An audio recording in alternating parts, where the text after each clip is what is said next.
Okay, I'm going to get started by just officially welcoming everyone. Welcome to Wat Tung. Nice to see all of you guys here, and welcome to everyone joining us online as well. This is our introduction to the teachings of the Buddha course. It's just a 3-hour course where I spent some time meditating with you guys, introducing you into the teachings of the Buddha, and then sharing the actual first teaching of the Buddha with you so that you understand his very first teaching. This will give you a good little taste of the teachings of the Buddha in just a short period of time.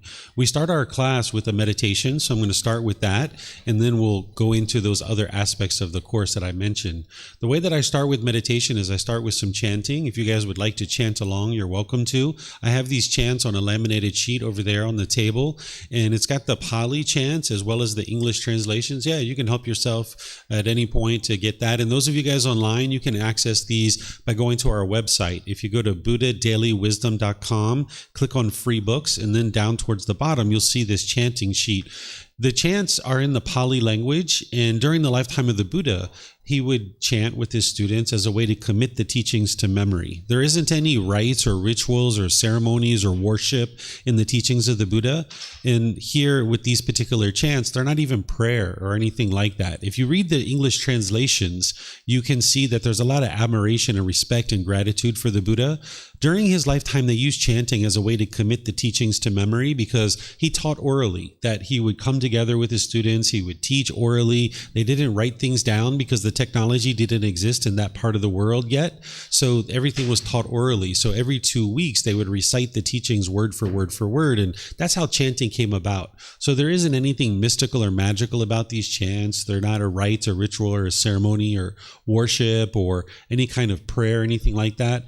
I suspect the Buddha didn't even create these chants because if you read the English translations, there's appreciation, gratitude, admiration, and respect for the Buddha embedded into these chants. And the Buddha doesn't walk around saying, here, chant these things to me so that you can respect me, right? He would have eliminated his ego and his arrogance and his pride, so he wouldn't have taught something like this. But if you learn from a teacher how to move from the anger and the sadness and the frustration and all these other discontent feelings that you're going to hear about today to this enlightened mental state where the mind's peaceful and calm, serene and content with joy, and this teacher didn't want anything from you, they didn't expect anything from you, they were just sharing out of loving kindness and compassion, you'd have a lot of respect for that person too, because they'd helped you leave away from this anger and sadness and frustration and resentment and hostility to this peaceful and joyful mental state. And that's what the Buddha did all through his life. So his students really had a lot of respect and admiration for him. So I suspect his students actually created these chants either during his life or after his death. So I chant these today, not to commit them to memory, but in order to ease the mind into meditation and get more benefit out of the meditation itself. So if you decide you would like to chant, there's various courses that I teach. In fact, one is starting on Monday, where it's a 5-day Foundation in the Path to Enlightenment course. It's from 9 a.m. until 3 p.m. each day.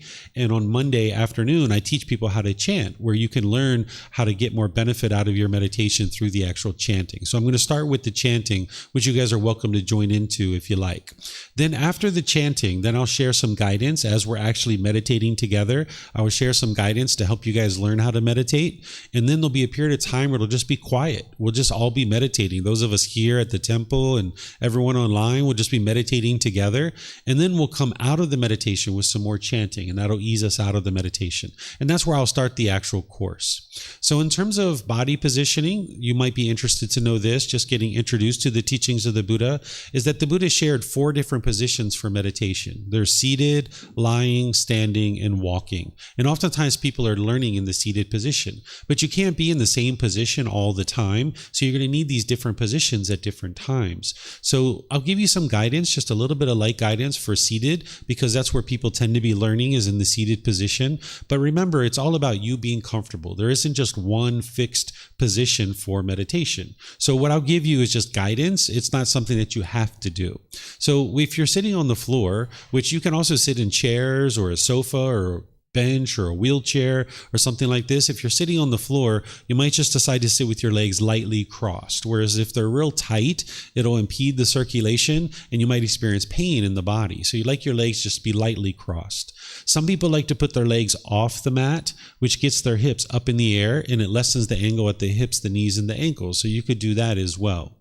And then your hands and arms, the Buddha put his right hand over his left with his thumbs together, and he put this into his lap. And if this is comfortable for you, you could use it. But again, it's not about everyone doing it exactly the same way. Some people like to put their palms on their thighs or on their knees. Some people put their palms up. Some people just rest their hands comfortably in the lap. So wherever your hands and arms go, they should just be completely relaxed and comfortable. The upper body should be erect. This keeps the mind attentive and alert during the meditation so that you can actively train the mind. This isn't a time to just zone out. You would like to actively train the mind during this meditation session. So by having your sternum up and your shoulders back, it keeps the mind attentive and alert during the meditation, and it also helps you to breathe in through the nose and out through the nose during the meditation. So that's what I would suggest for you. But of course, you need to find what's comfortable for you. And like I mentioned, you might use a chair or something like this. If you're sitting in a chair, on a sofa or a bench or a wheelchair, if you're at home sitting like that or here at the temple, some people like to put their feet flat on the floor or lightly cross at the ankles. Or you could see I'm sitting in a chair and I just got my legs crossed. So each situation is going to be a bit different. So you find what's comfortable for you. So again, I'm going to ease us into the meditation with some chanting. You guys are welcome to join along if you like, and then I'll come back in with some guidance to help you.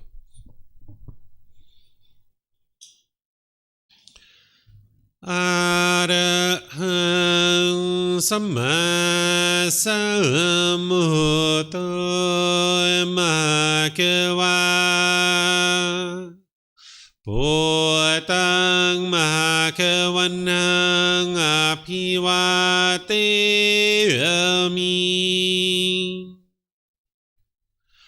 Savakato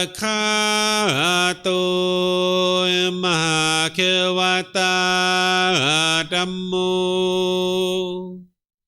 Dhammang Namasami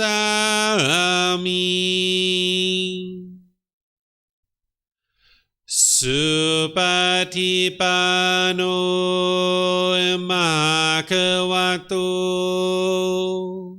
Sāvaka Saṅkho Saṅghang Namami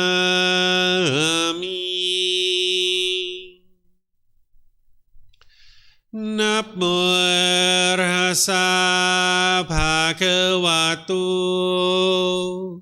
Arahato Samma Sambuddhassa Namo Tassa Bhagavato Arahato Samma Sambuddhassa Namo Tassa Bhagavato Arahato Samma Sambuddhassa Iti piso Bhagava Arahang Samma Sambuddho Vicacaranang Sammuno Sakatoro Kavitu Anutero Purisa Dhamma Sati Satatavap Manusanang Bhutto Bhagavati.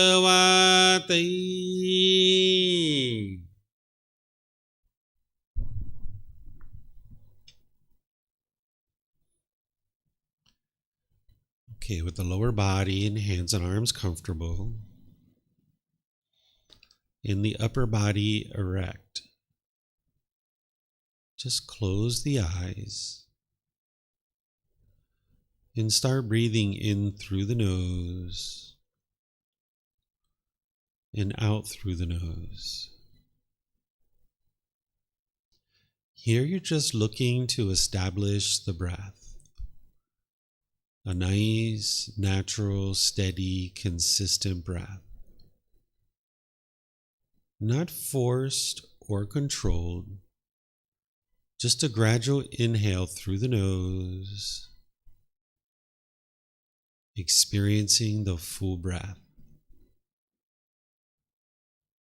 And then, whenever you're ready, exhale out through the nose. Breathing in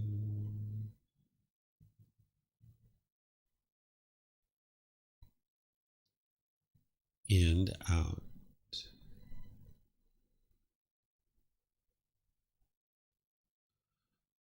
Breathing in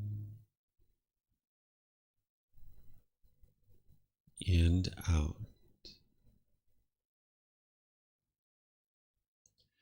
Your breath may not match up with the guidance that I'm providing, and that's okay. This is your practice. I'm just here for guidance. You can use this voice as a reminder that whenever you get to the next inhale, breathe in gradually through the nose, developing a nice, natural, steady, consistent breath. And then, whenever you're ready, exhale out through the nose. Breathing in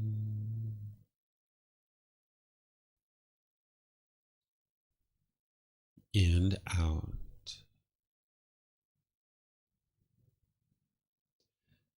Breathing in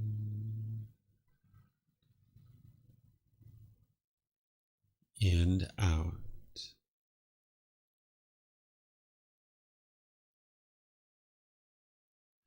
With the breath well established, start fixating the mind on the breath.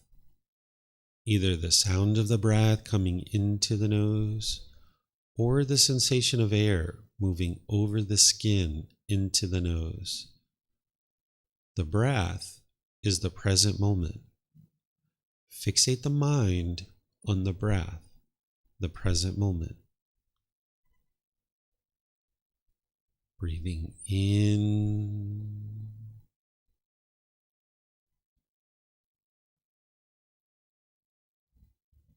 and out.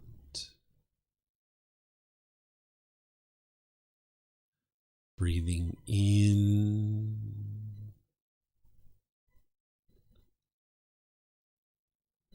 and out.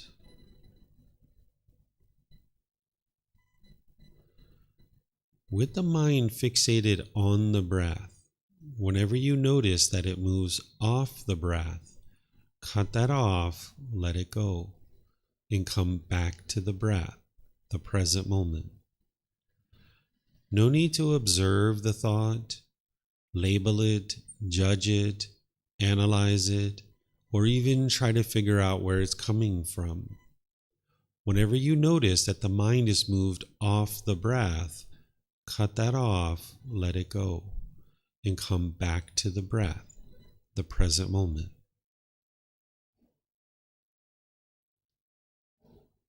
Breathing in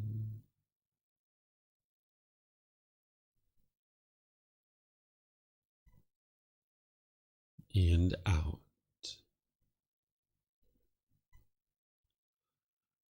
Breathing in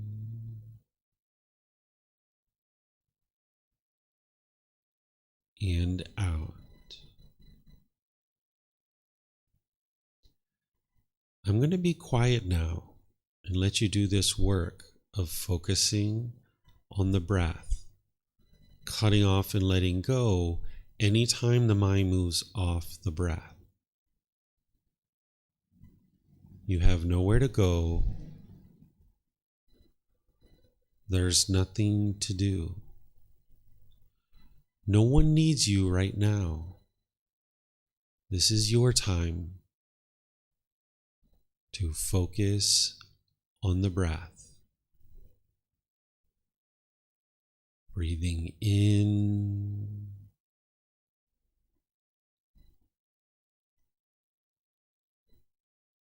and out.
Arahang Samma Sambuddho Bhagava Wat Tung Bhagavanhang Abhivateyami Savakato Bhagavata Dhammo Dhammang Namasami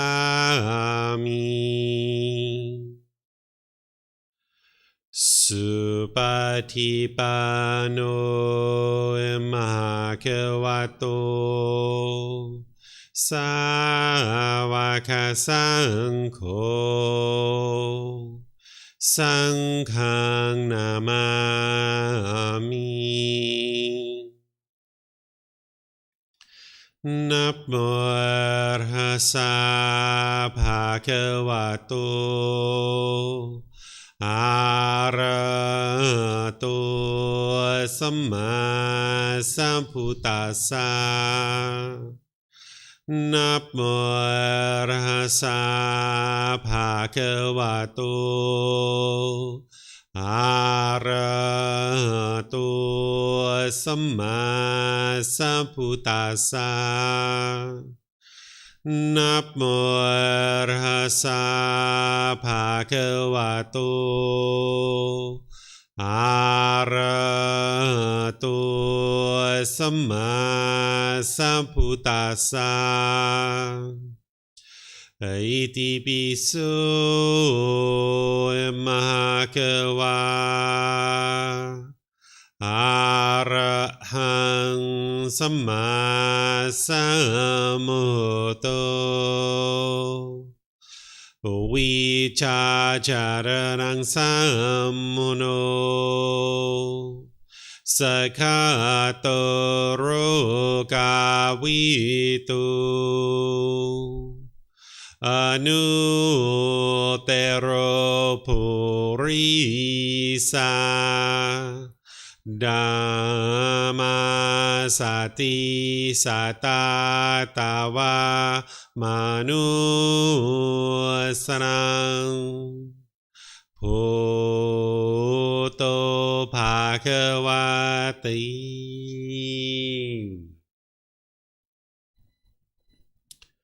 Okay, if you guys would like to slowly make your way out of meditation. Once again, welcome to all of you guys. Welcome to everyone here at the temple. Welcome to everyone online. Welcome to everyone who's joined us since we started meditating. As I mentioned, today is our introduction to the teachings of the Buddha course, where over the next few hours, I'm going to help you guys to understand a little bit of the taste of the teachings of the Buddha. But before I do that, just for those of you guys that this is maybe your first time here, I'd like you to know that there's a bathroom in the back of the room. Feel free to use it at any time. If you would like to go over there, it's the very last door on the right. You're welcome to come and go and use that as you please. There's even bathrooms outside this main classroom. If you go outside into the parking lot, there are signs that'll take you around to the main temple bathrooms. And we even have water, and sometimes there's snacks and juice and things like that over there that show up that you're welcome to help yourself to. This is all from our students to help you guys be more comfortable. So feel free to make yourself at home. And as we go, you guys are welcome to ask any and all questions. For those of you guys here at the temple, if you guys would like to ask questions, I just ask that you use the microphones here in the white bowl. This way the people online will be able to hear you, and we'll be able to hear you here as well. All you need to do is get a microphone, press the gray button, the lights will come on. Just wait a few seconds and hold it up to your chin, and we'll be able to hear you here, and they'll be able to hear you online. Where if you were talking here and you didn't have a microphone, they wouldn't be able to hear you online. And for those of you guys that are online, if you guys would like to ask questions, you can put your questions into Facebook, YouTube, or Zoom. Or in Zoom, you can raise your hand electronically, and I'll be able to see that, and you'll be able to ask your question by just opening up your microphone. So to get us started on this journey to understanding the teachings of the Buddha, the first thing you might be asking yourself is, what's a Buddha? So I'm going to help you guys to understand what an actual Buddha is. That's the very first thing that we're going to be discussing here, is to help you understand what this individual is. Because it's very rare that a Buddha exists in the world, and you may not actually know what a Buddha is. There's three main criteria that make a Buddha a Buddha. The first one is that they get to enlightenment by themselves without the help of any teachers or any guides. And I'm going to explain to you more about what enlightenment is, because enlightenment is where your mind is peaceful, it's calm, it's serene, it's content with joy. And this is a permanent mental state that you experience. So a Buddha is an individual who's been able to accomplish that by themselves without the help of any teachers or any guides. That's the first criteria. The second criteria is that they share their independently discovered teachings with countless people over the course of their life. They will dedicate the rest of their life, from the time they get to enlightenment and beyond until death, to sharing those independently discovered teachings. And during that period of time, countless people will get to enlightenment with that person's wisdom. And then they preserve their teachings in such a way that countless more people will get to enlightenment after their death. These are the three criteria that make a Buddha, is they get to enlightenment by themselves without the help of any teachers or any guides. They dedicate the rest of their life to sharing their independently discovered teachings, and countless people will get to enlightenment during that person's lifetime because they have deep wisdom about what it takes to get to enlightenment. And then they preserve their teachings in such a way that countless more people will get to enlightenment after that person's death. So you'll be able to get to enlightenment, but at that point you wouldn't be a Buddha. A Buddha is this rare, unique individual. And the last Buddha that the world is currently aware of existed over 2,500 years ago. So the world isn't aware of any Buddhas that have existed since his time frame. So it's very rare that this type of individual would be in the world. And as I mentioned, you can become a Buddha, you can become an enlightened being, but you wouldn't be a Buddha at that point. There's some other criteria that make a Buddha a Buddha.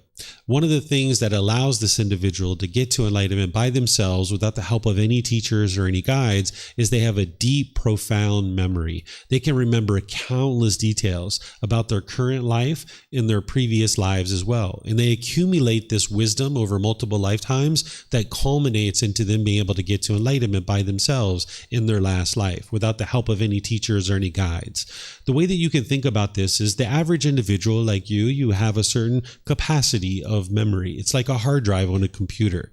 Maybe you have 500 gigabytes. Maybe you have 1 terabyte. Maybe some people are like, I have 1 megabyte, right? So whatever you have, this is the amount of capacity that you have. And then when you get to a certain capacity, when you get to that capacity, in order to store new files, you have to delete old files in order to store new files. So this is why you can probably remember the last couple of years of your life, maybe the last 5 years, you have pretty good recall. But if you think back to your childhood, you just kind of have spotty memories. You don't really remember everything in direct recall. But an individual who's a Buddha, or the one who's about to become a Buddha, they don't have this limitation. They don't have a limited capacity to their hard drive in their mind. They have an unlimited capacity. And this is why they can remember countless details about their current life and their previous life. And then all that wisdom comes together to be able to get to enlightenment in their last life by themselves without the help of any teachers or any guides. An individual who is a Buddha can quickly determine the condition of someone's mind through just interacting with that person. They can understand their anger and their frustration, their sorrow, their difficulties, their troubles, that they can understand those kinds of things. And this individual who would be able to have this ability, they don't do that for any other reason but to help that person.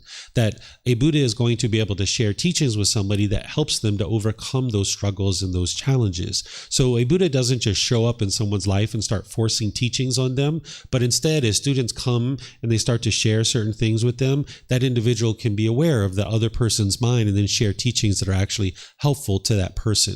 So they can quickly determine the condition of a person's mind and then share teachings that help them. And that's the only reason why they would do that, is to be able to help somebody with teachings. And then another criteria that makes a Buddha is that they are living, breathing, walking example of their teachings. Whatever they teach, they're actually practicing those exact same things, right? Some people might say a Buddha practices what he preaches, but a Buddha doesn't preach. They're just sharing with you what it took for them to get to enlightenment so that you can get to that same mental state as well. But they're a living, breathing, walking example of their teachings, because just as much as they teach and their students learn through their spoken words, a student can learn through observing their teacher. And if a teacher is teaching one thing and then also practicing that exact same thing, you're going to be able to see and observe like, that's how you practice that. Oh, that's how you do that. Oh, there's that loving kindness. Oh, there's that compassion. Oh, there's that generosity. I see that. And then that's going to actually help the students to be able to get closer and closer to enlightenment themselves. So a Buddha is a living, breathing, walking example of their teachings. So this is some criteria of what makes a Buddha a Buddha.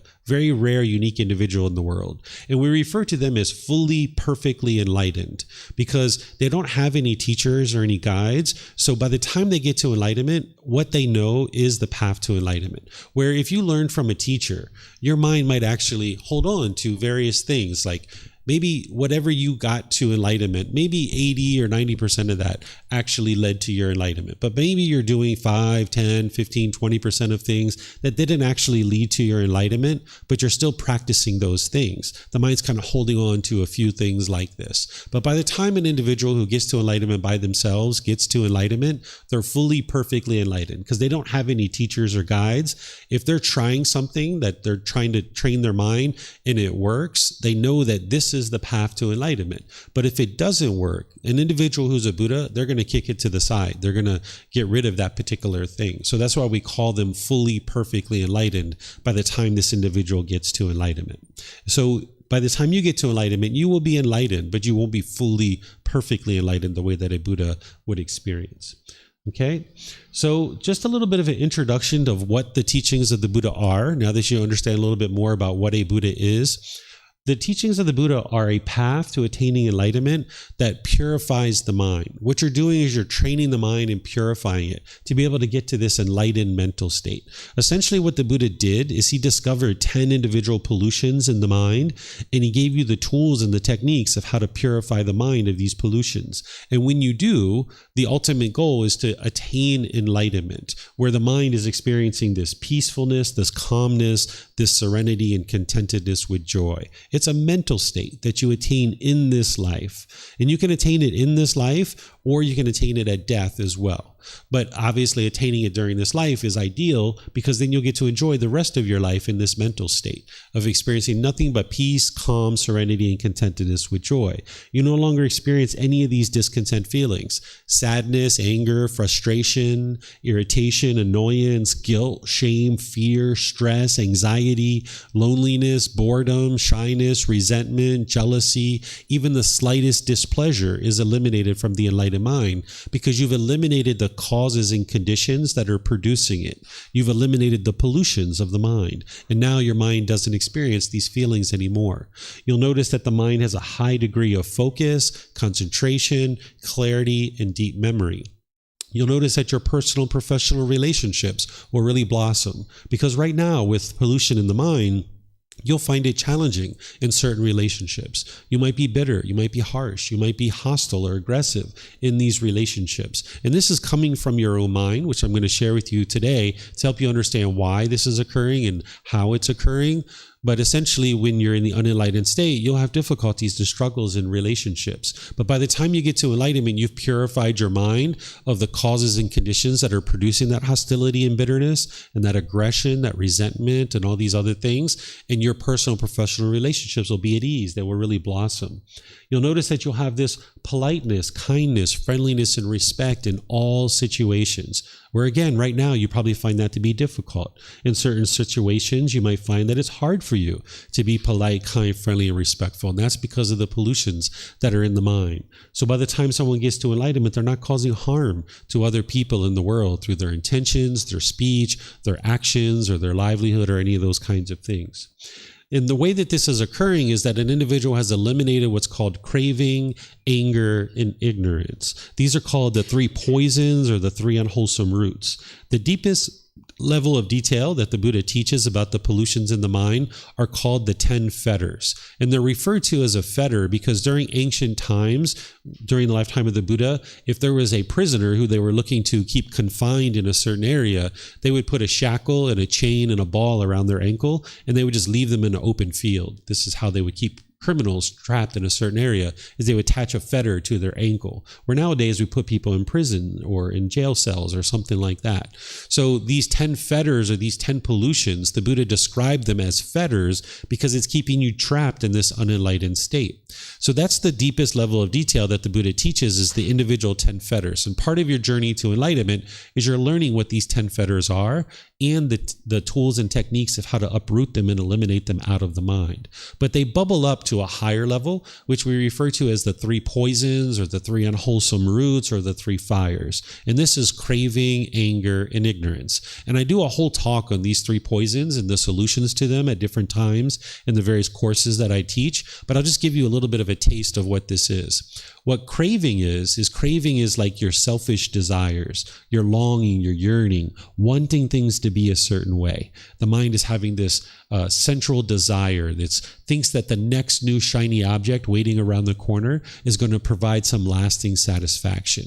So the mind chases it and chases it and chases it. The mind might chase after money, or it might be a life partner, or it might be a bigger house or a bigger car, or jewelry or clothes or something like this. The mind just chases and chases and chases. And it thinks that this external thing is going to provide some kind of lasting satisfaction. So the mind chases with its craving, desire, attachment, wants, and expectations.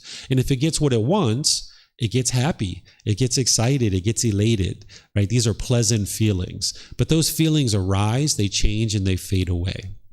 And then if the mind doesn't get what it wants, then it gets these painful feelings. And one of the painful feelings is this anger and hostility and bitterness and harshness that the mind experiences. And when this is arising in the mind, when the mind's not getting what it wants, this is where you might become hostile or aggressive or harsh towards other people. And this is where the mind becomes unskillful, where through your intentions, your speech, and your actions, you might be bitter and harsh and hostile to other people. This is like an animal showing its teeth and growling and roaring when it doesn't get what it wants. When another lion comes into its territory, the lion's going to growl and roar and kind of try to intimidate this other lion in doing what it wants, which is get out of my territory, leave me alone. So the unenlightened mind, as a human being, you are a human being, but the unenlightened mind functions very much like an animal. It has these cravings, these desires, this wanting things to be a certain way.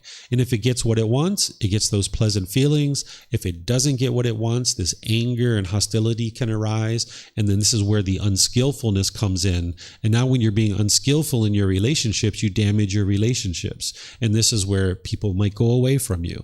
And then where all of this is coming from is what's often referred to as ignorance. I tend to use the word or phrase unknowing of true reality, because this is being translated from the original teachings of the Buddha. And a Buddha doesn't talk to people in derogatory, demeaning ways. And the word ignorance is kind of a derogatory word nowadays. If you called someone ignorant, it would be like talking down to them. And that's not what the Buddha was doing. Essentially, what he's talking about here is a lack of wisdom or misunderstanding or confusion. That the mind is just confused. It doesn't understand what it doesn't understand. The unenlightened mind doesn't have the wisdom to understand that your anger is being caused by your own mind.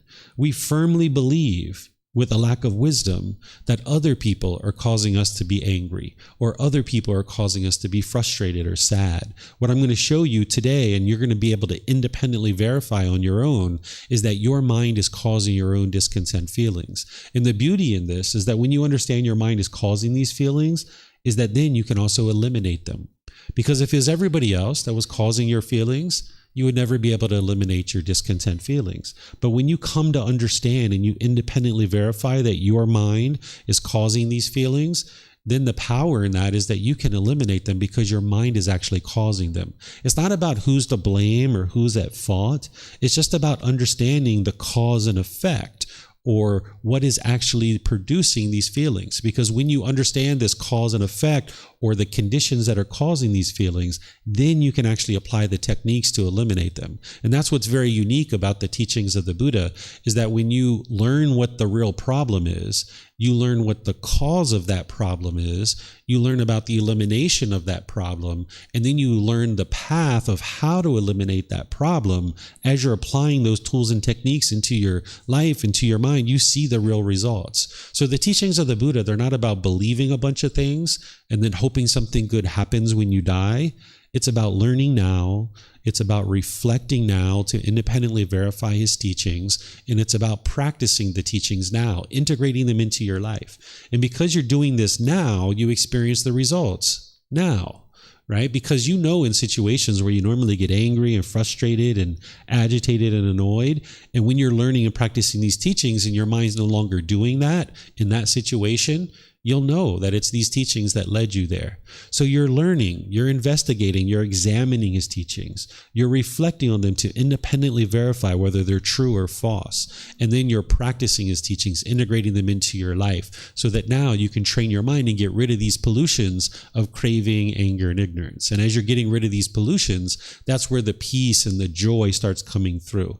And this happens through gradual training, gradual practice, and gradual progress. It's not instantaneous. This is one of the big myths about the life story of the Buddha. People think he sat under a tree, he meditated, and then he instantly got to enlightenment. This isn't actually true.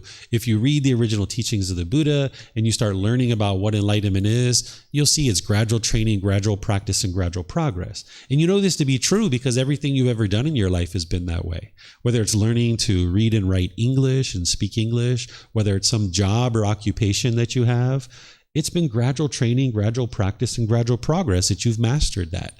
And maybe you're still working at learning English, right? Even if you're a native English speaker, you're probably still working at English, right? And trying to learn how to speak. So it's always gradual training, gradual practice, and gradual progress that leads to improvement in your life. And that's what the enlightened mental state is. It's improvement in your life. It's becoming a better and better human being, shedding those animalistic instincts and moving to this higher consciousness where now you can function as a better and better human being, where you can be peaceful and joyful all the time.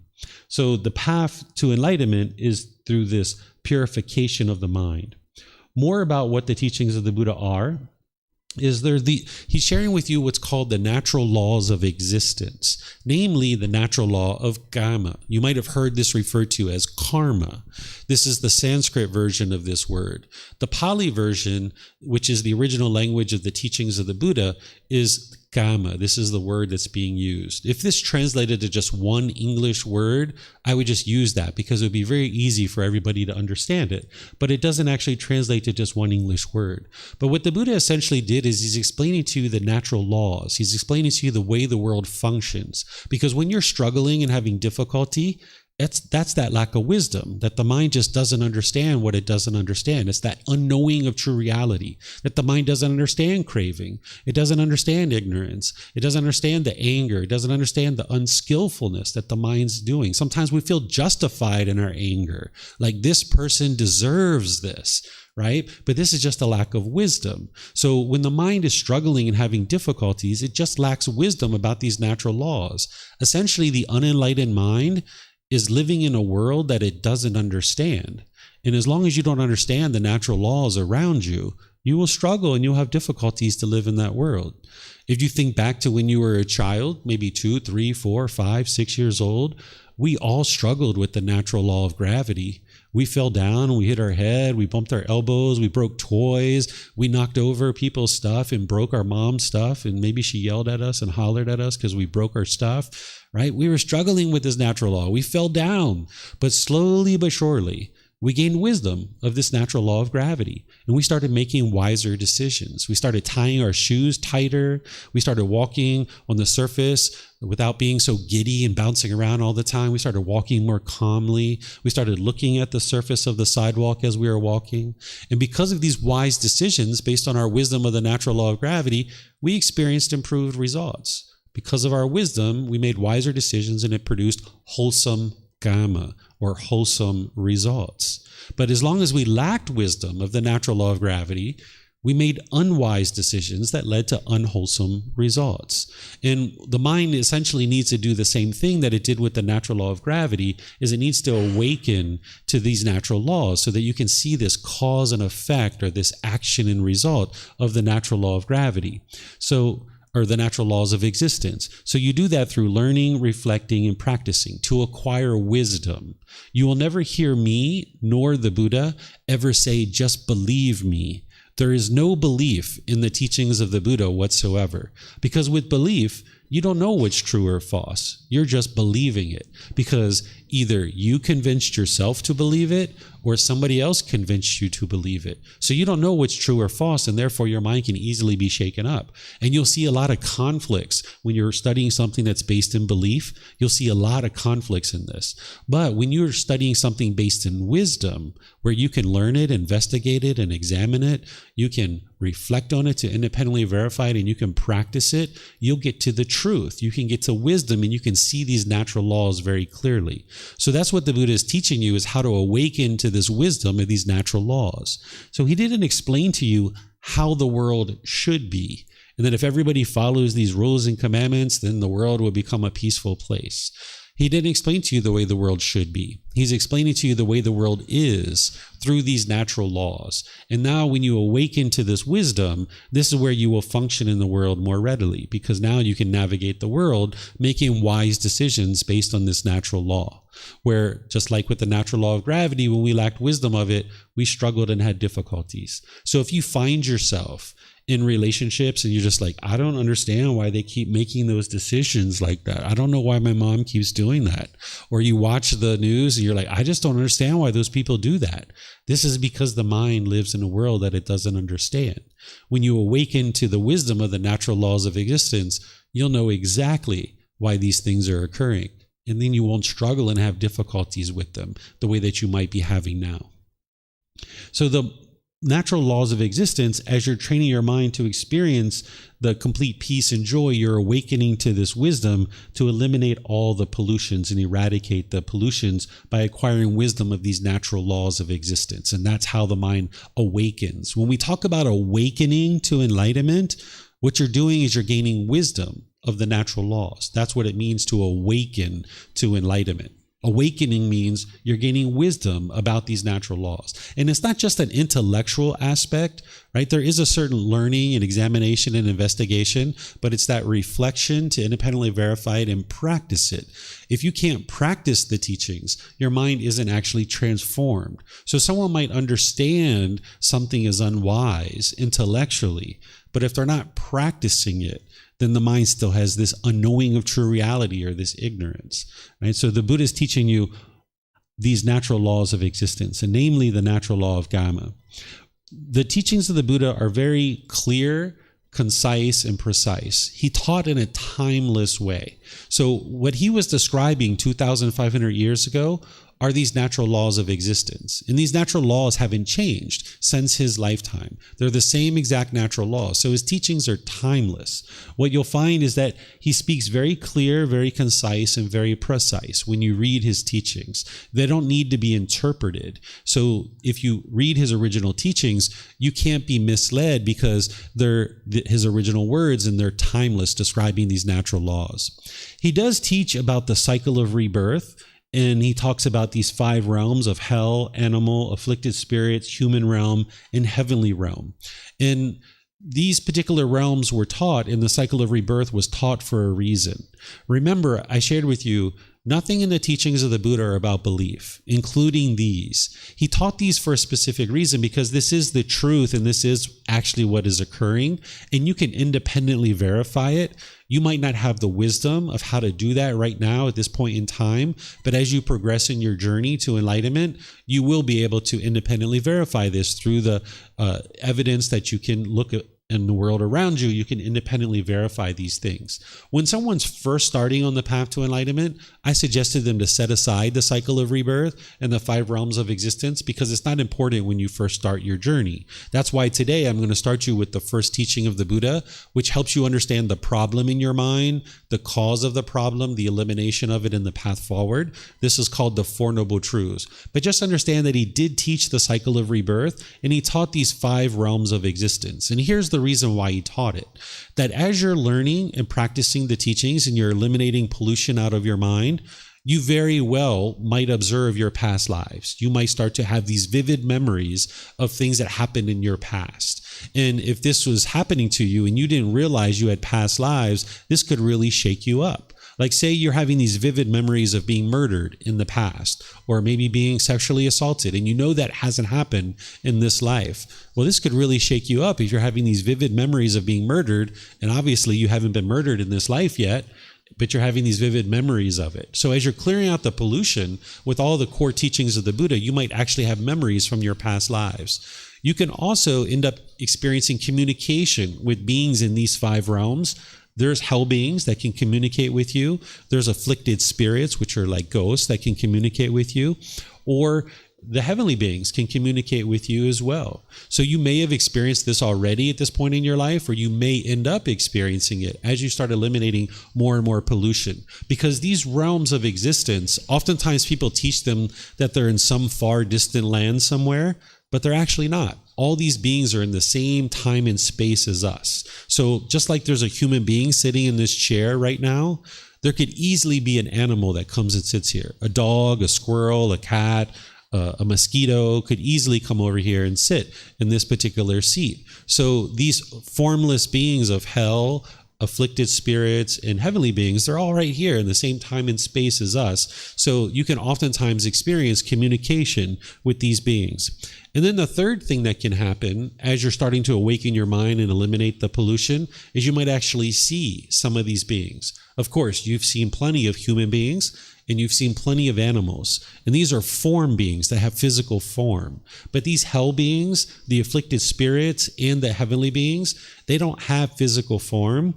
But some people, as their mind is awakening and moving to a higher consciousness, can actually see these beings. So if you saw a ghost, for example, and you didn't realize that this is completely normal, you could be really shaken up by that. Or if you saw a hell being or a heavenly being. So the Buddha taught this because this is true reality. This is actually what's happening. And he's explaining to you the way the world is. He's not explaining to you the way the world should be. He's not sharing with you views and opinions. He's sharing with you what can be independently verified. And this would help you as your mind is awakening if you start to have vivid memories of your past lives, if you have communication with beings from other realms, or you start seeing these beings. This will actually help you to maintain your stability of your mind because you understand it's completely normal. The Buddha also did teach about God. He didn't place God as a central role in his teachings because it's not God who determines whether you get to enlightenment or not. It's your decisions that determine that.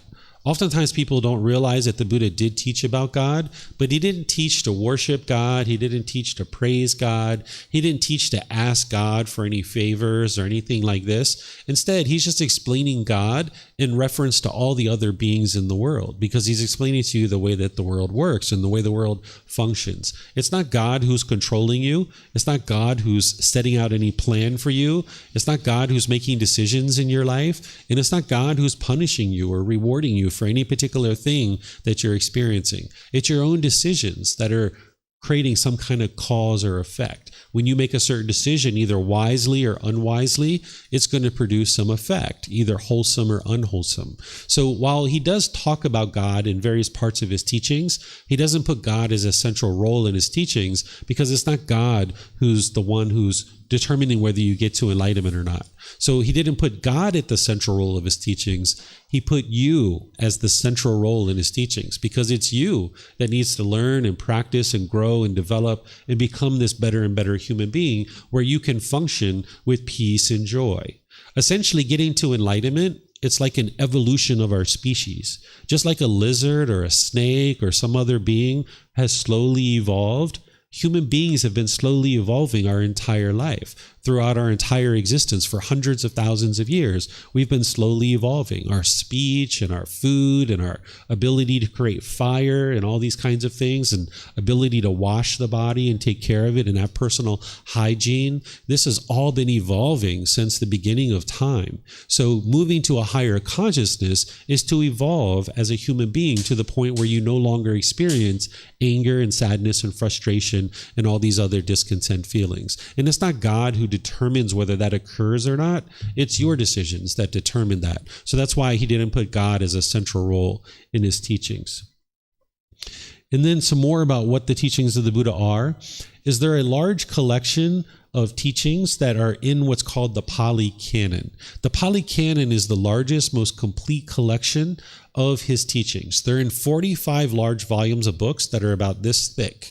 And this is what we have left of the original teachings of the Buddha. It's referred to as the Pali Canon because the original language that was used to capture his teachings is the Pali language, which is no longer a spoken language today. But we refer to it as the Pali Canon because the original source is in Pali.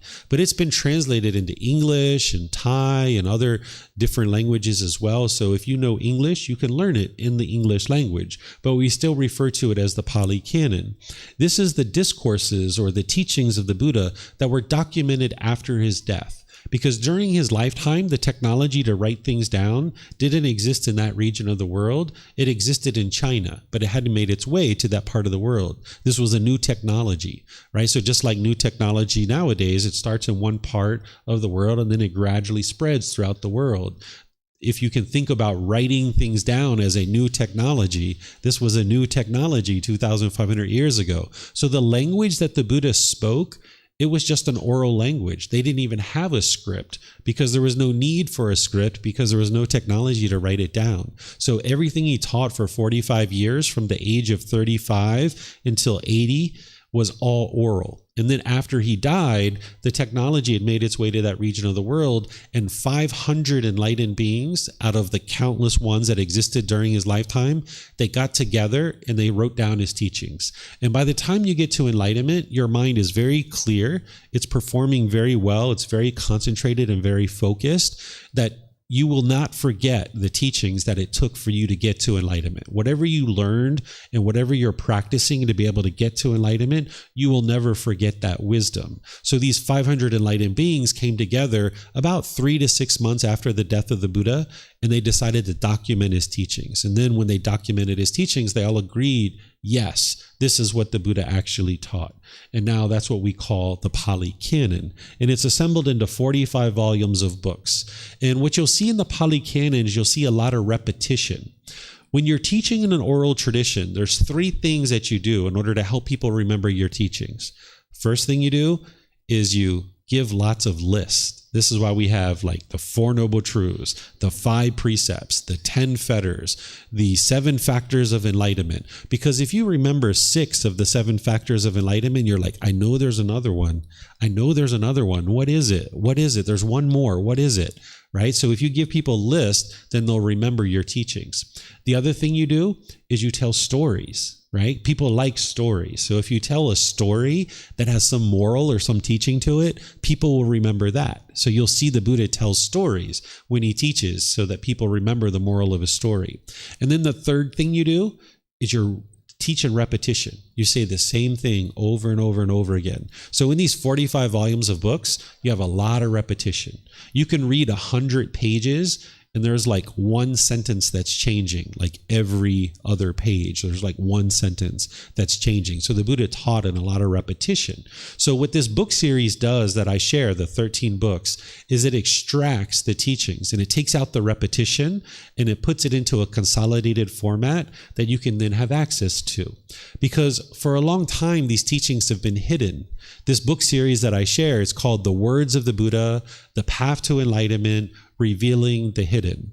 And the reason why is because these 45 volumes of books, they're very expensive to print out. The average Thai person doesn't have access to the original words of the Buddha. Even the average temple typically doesn't have access to these teachings because these 45 volumes of books, it takes about 3 months of a Thai person's salary to print them out. And you probably don't have any book collections that's 3 months worth of your salary.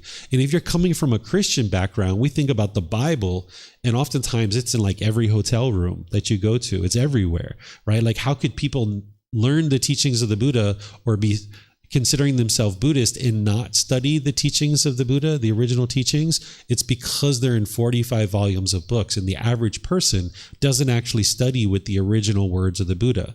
But this community and the people who learn with me, they study with the original words of the Buddha. And I do this through consolidating it into a book series that's manageable and digestible, and then I give it away for free. that I put it on our website and people can download it for free.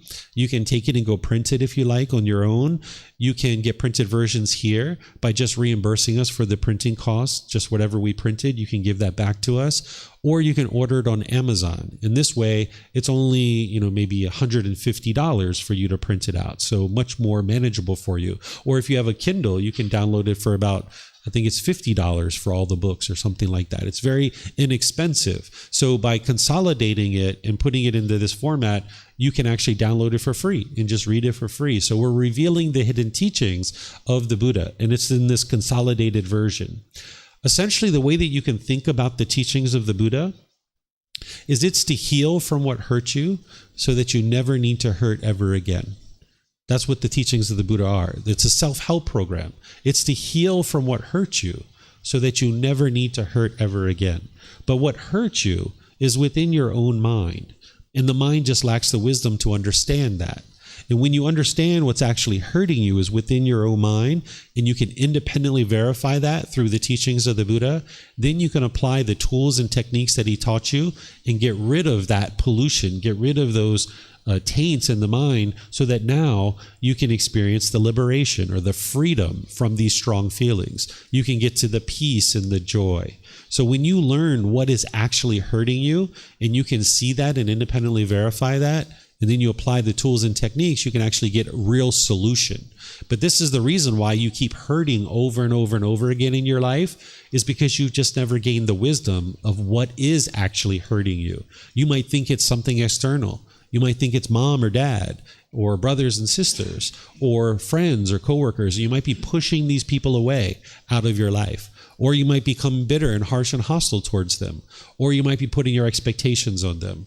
And this can all be eradicated, and you can improve the condition of your mind, the condition of your relationships, the condition of your life through learning and growing and developing and experiencing more and more improvement when you understand the tools and techniques of how to actually do it. So that's what the teachings of the Buddha are, is to help you to understand what's actually hurting you so that then you can heal from that.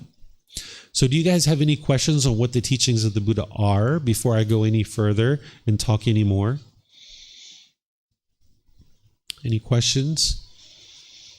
You guys online, you guys can ask questions by putting it into Facebook, YouTube, or Zoom, or you can raise your hand in Zoom and ask any questions that you like. And if you guys wouldn't mind using the microphones here, then you can ask your questions. Okay, I'm not seeing any questions anywhere. Let me just check online. Okay, so I don't see any questions anywhere. So now, you got a question, Roxanne? Sure.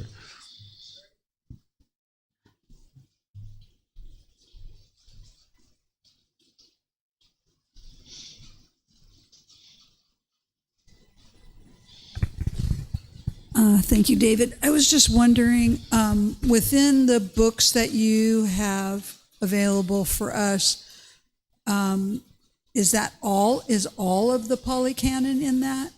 It's not all the Pali Canon, because the Pali Canon is 45 large books about this big. Right. But this is an extract and a consolidation that I know that everything that you need to get to enlightenment is in this book series. But you're going to need more than just the book series. You're going to need guidance from a teacher. Like, you wouldn't be able to just read the book series and get to enlightenment. Got it. But in terms of what's in the Pali Canon that you need, I'm confident that this is what you need from the Pali Canon. And it doesn't mean you wouldn't benefit from reading the other parts of the Pali Canon. It's just that I know that this is what will lead to your enlightenment. Got it. Thank you very much. Mm-hmm. You're welcome. Okay, so this is what the teachings of the Buddha are. And one of the ways to help you understand what the teachings of the Buddha are is to also share with you what the teachings of the Buddha are not. So I'm going to share that with you too, of what the teachings of the Buddha are not.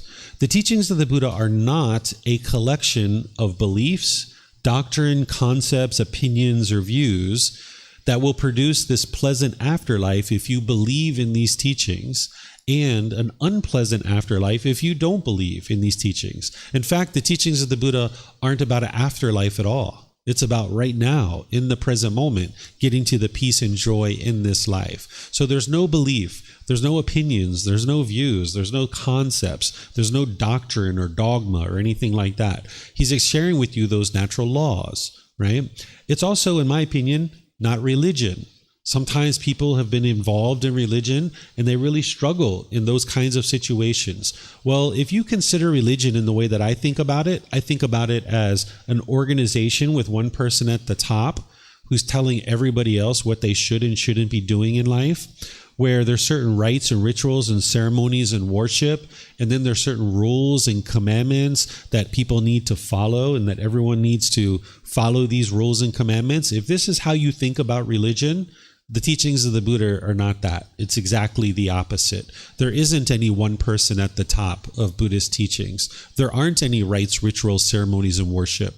If you've been to Buddhist places that are doing rites, rituals, ceremonies, and worship, those things aren't actually from the Buddha. And that's one of the challenges with the vast majority of the world not learning what the original teachings of the Buddha is. These various things have made their way into various communities. So if you see rites and rituals and ceremonies and worship being associated with Buddhist things, that's actually not what the Buddha actually taught. So the Buddha didn't teach any of these things. He didn't teach prayer and worship and rites, rituals, and ceremonies or rules and commandments. He's explaining to you what did it take for him to get to this peaceful and joyful mental state by learning the natural laws of existence. And what it took for him to get to that enlightened mental state is the same thing that it's going to take for you. And there's no one person at the top. It's just the collection of teachings that you can independently verify on your own. You're going to need teachers and guides to help you through this, but you are on your own independent journey. It's not about me. It's not about anybody else. It's about you. It's about you being on this journey. And a teacher is like a tour guide.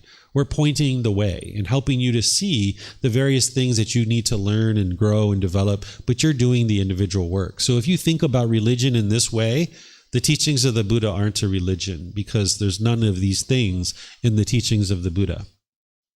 Also, the teachings of the Buddha, it's not about punishments and rewards. Sometimes, depending on what you've learned and where you've learned, there might have been a lot of emphasis or focus on this. The Buddha doesn't teach you about those kinds of things.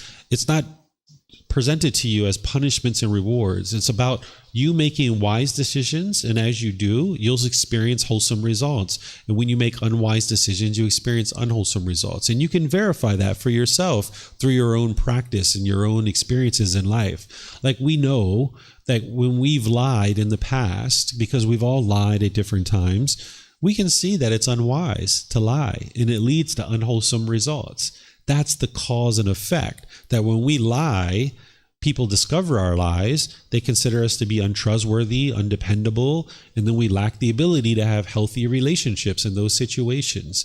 And we can see that truth for ourselves. The Buddha is pointing it out to us and helping us see that it's unwise to lie. But it's not punishments and rewards. It's not a rule or a commandment. He's just showing you, hey, if you'd like to get to this peaceful and joyful mental state where your mind is calm, you're going to need to eliminate lying, for example. Because if you've done a lot of lying, you know that your mind was obsessively trying to figure out, what did you say to one person versus another person versus another person? How could your mind ever be peaceful and calm and joyful when your mind's constantly having to figure out what you said to one person versus another, right? So he's teaching you these natural laws of how to create this calm and peaceful mental state. They're also, the teachings of the Buddha are not mystical and magical. There's no superstition or auspicious things in the teachings of the Buddha. Again, you might see people attribute these things to his teachings, but he didn't actually teach these things. He says it very clearly in his teachings that there isn't anything auspicious or superstitious about his teachings. It's also, his teachings aren't something to force others to do or convince others to do. Sometimes what you're taught is to go out into the world and convince other people to do certain things. That's not what the Buddha did. The Buddha doesn't even try to convince you to do anything. You can see oftentimes in his teachings, when you read them, someone just asks him a question, and someone says, ask a question, and he just replies to it. He just says, here, this is the answer to your question, essentially, right? So he's not trying to guilt, shame, and fear you into anything. He's not trying to convince you to do anything. He's not trying to force you to do anything. It's your decisions. It's your life. His mind's already peaceful. It's already joyful. If you would like to get to that mental state, here's what he did to do it, right? So it's not about going out and convincing other people or forcing other people to do something. It's about you doing the work and you prioritizing that work so you can get to peace and joy. Also, if you spent any time on places like Facebook or Instagram, you might see these short, catchy phrases with a picture of the Buddha on there. And people might think that this is actually the teachings of the Buddha, because people will usually attribute this to the Buddha. They'll have some catchy phrase and they'll put, the Buddha, as if the Buddha said this thing. Well, if you research it, the Buddha didn't say 99.9% of those things. People are just attributing it to him, but he didn't actually say those things. So oftentimes those teachings aren't the actual truth of what the Buddha actually taught. So he doesn't teach these short, catchy phrases. Just the opposite. His discourses are very deep and very profound, where he's explaining in detail every single aspect of these natural laws. So when you see his discourses, they're actually quite long. So he doesn't have these short, catchy phrases. And then his teachings aren't something that's stuck in a cultural past that degrades or judges other people. Sometimes people, when they see something from the past, they might think that like the Buddha denigrated women or, degraded other people. You will never see anywhere in the teachings of the Buddha where he denigrates or degrades anybody, including women. In fact, it's just the opposite, that he's teaching people to be respectful and polite and kind and warm and friendly, right? So it's not like his teachings are stuck in some cultural past and you can't apply them to today. There's certain stories that he talks about, like plowing fields and cows and things like this. And if you have a background in farming, these will be very clear to you and you'll be able to understand them. But even if you don't, they're pretty understandable, pretty relatable. But there's no cultural past that he's got his teachings based in, because he understood that the world was going to be changing from the time that he taught until whenever somebody might learn his teachings afterwards. So when he taught, he spoke in a way that's timeless, that can be applied during his lifetime and long after his death as well. So his teachings aren't stuck in this cultural past, and he doesn't degrade or denigrate anybody whatsoever. Occasionally, you might hear somebody else say that the Buddha denigrated women. No, you won't ever find anywhere in the teachings of the Buddha. That person hasn't studied the original words of the Buddha. That's just their own thing that they're thinking up in their mind. But if you go back to the Pali Canon and you study it, there's never anywhere he degrades anybody whatsoever of any type of individual. So this is what the teachings of the Buddha aren't. Any questions here that you guys would like to ask? Anything? No? Okay, so what I usually do is from here, we sometimes take a break. We've been spending time together for about an hour and a half so far. We sometimes take like a 15-20 minute break, give you guys a chance to stretch your legs, use the bathroom, talk, and get to meet each other. And then after that, we go into the first teaching of the Buddha. It'll take me about 45 minutes or so to explain that first teaching to you. And then that's where we end our class. So would you guys like to take a break here? Give you guys a chance. Okay, so let's see. It's now, looks like it's 2:30, right? Is that 2:20 or 2:30? 2:20. Okay, so why don't we come back at 2:40, give you guys a good 20-minute break, and then afterwards I'll start with the very first teaching of the Buddha that explains the problem, the cause, the elimination, and the path forward, and why your mind is experiencing what it's experiencing. So enjoy your break, and I'll see you back in about 20 minutes. Okay?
All right, so I'm going to go ahead and get restarted since it's 2:40. And what we're going to do to get restarted is I'm going to now share with you the first teaching of the Buddha called the Four Noble Truths. This is what's called establishing right view. When the Buddha would teach students, brand new students, this is exactly where he would start, is with the Four Noble Truths, because you need to establish what's called right view to understand the problem in the mind, the cause of that problem, the elimination of it, and the path forward. In four simple statements, you're going to be able to independently verify what's causing your discontent feelings. And the Buddha describes this as a breakthrough, and it truly is, that you can finally break through to understanding what's causing these feelings. Because how could you ever eliminate them if you didn't know what was causing them? So that's why he starts you with the Four Noble Truths, so you can have this breakthrough to finally understanding what's causing these feelings. And this is one of the reasons why the mind stays stuck in that unenlightened state, is it just doesn't understand what it doesn't understand. It has this lack of wisdom. So just like before, if you guys have any questions, you can ask any questions that you like. And on that first stuff, you guys didn't really have much questions, but here, now that we're diving into the teachings, you might actually have quite a bit of questions. So feel free to ask any and all questions, because as I shared with you, there's no belief here. You don't believe anything that I say. You don't believe anything that a book says. You don't believe that anything that anybody else says, particularly about these teachings, because you're interested in independently verifying the truth. You'd like to get to wisdom. And by getting to wisdom, that's what's going to awaken the mind. So by learning, examining, investigating, reflecting to independently verify and practice. And where you're having challenges to be able to see how to do that, you can let me know. But when I'm walking you through this teaching, I'm going to show you how to do that. I'm going to show you how to learn it. I'm going to teach it to you intellectually. Then I'm going to show you how to reflect on it. And then I'm going to teach you how to practice it. But where you don't see me doing that, or you can't quite see how to do it, feel free to let me know. Ask questions. So the Four Noble Truths is part of this teaching. This is called the Eightfold Path. This is the core central teaching of the Buddha, and everything that he taught in one way or another plugs into this particular teaching. The Four Noble Truths is the first step. It's called right view. And in right view is where the Buddha points to the Four Noble Truths and he says, that is right view. But then there's all these other steps. At break, somebody was asking me about meditation and where does that fit in? Well, it fits into this entire path. The Buddha has this Eightfold Path, which is right view, right intention, right speech, right action, right livelihood, right effort, right mindfulness, and right concentration. It's organized into these three sections of wisdom, moral conduct, and mental discipline.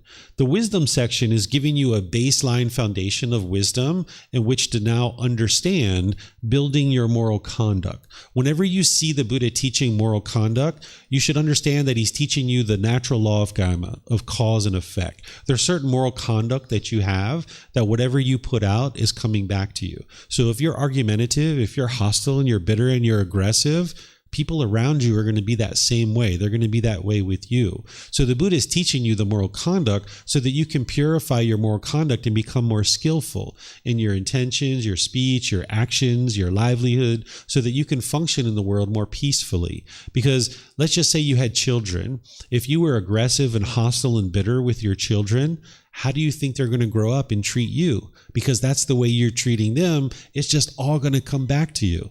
If you have a life partner that you're yelling at and hollering at and being hostile and bitter to, how do you think they're going to act with you? If you're argumentative and things like that in your relationships with your coworkers, how do you think your coworkers are going to relate to you in the exact same way? So that's why when the Buddha teaches moral conduct, it's not rules, it's not commandments. He's just showing you the cause and effect.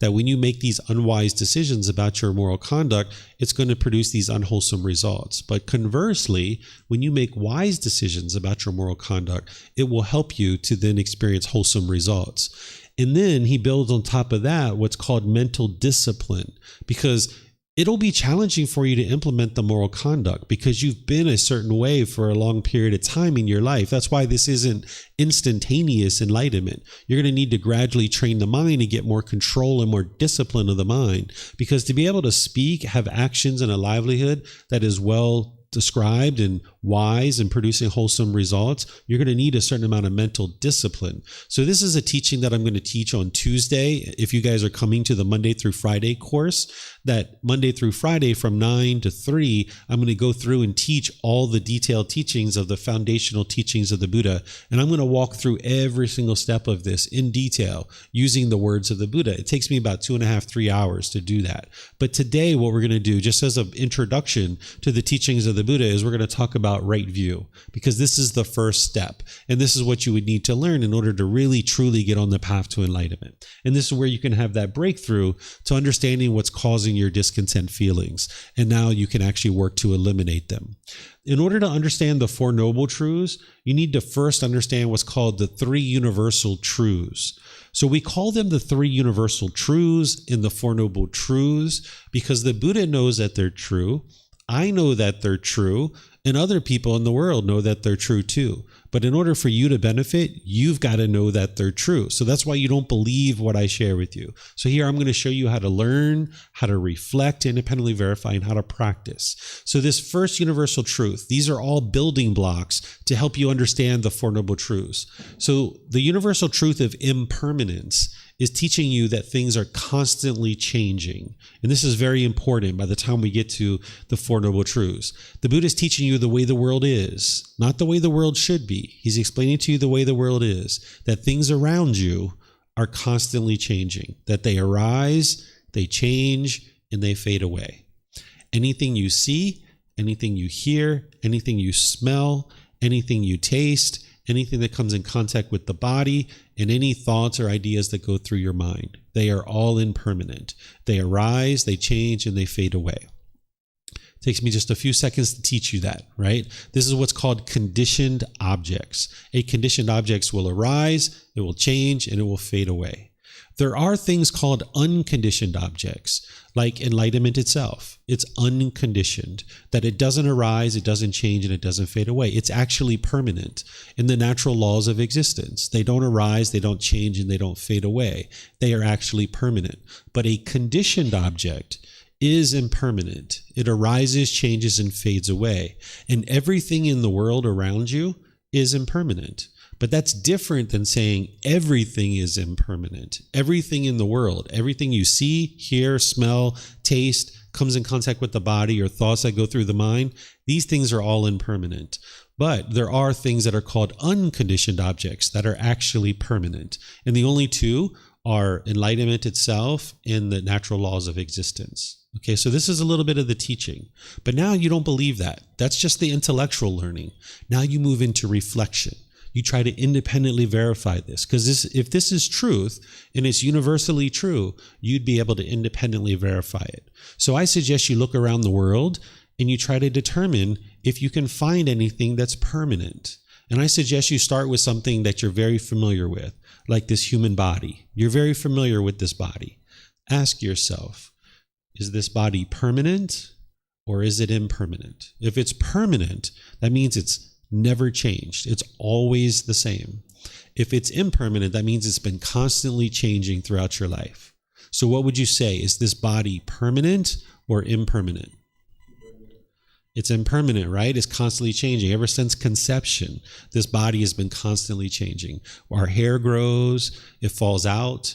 Our hair is a certain color and then it changes colors. We get pimples and moles. Our skin complexion changes.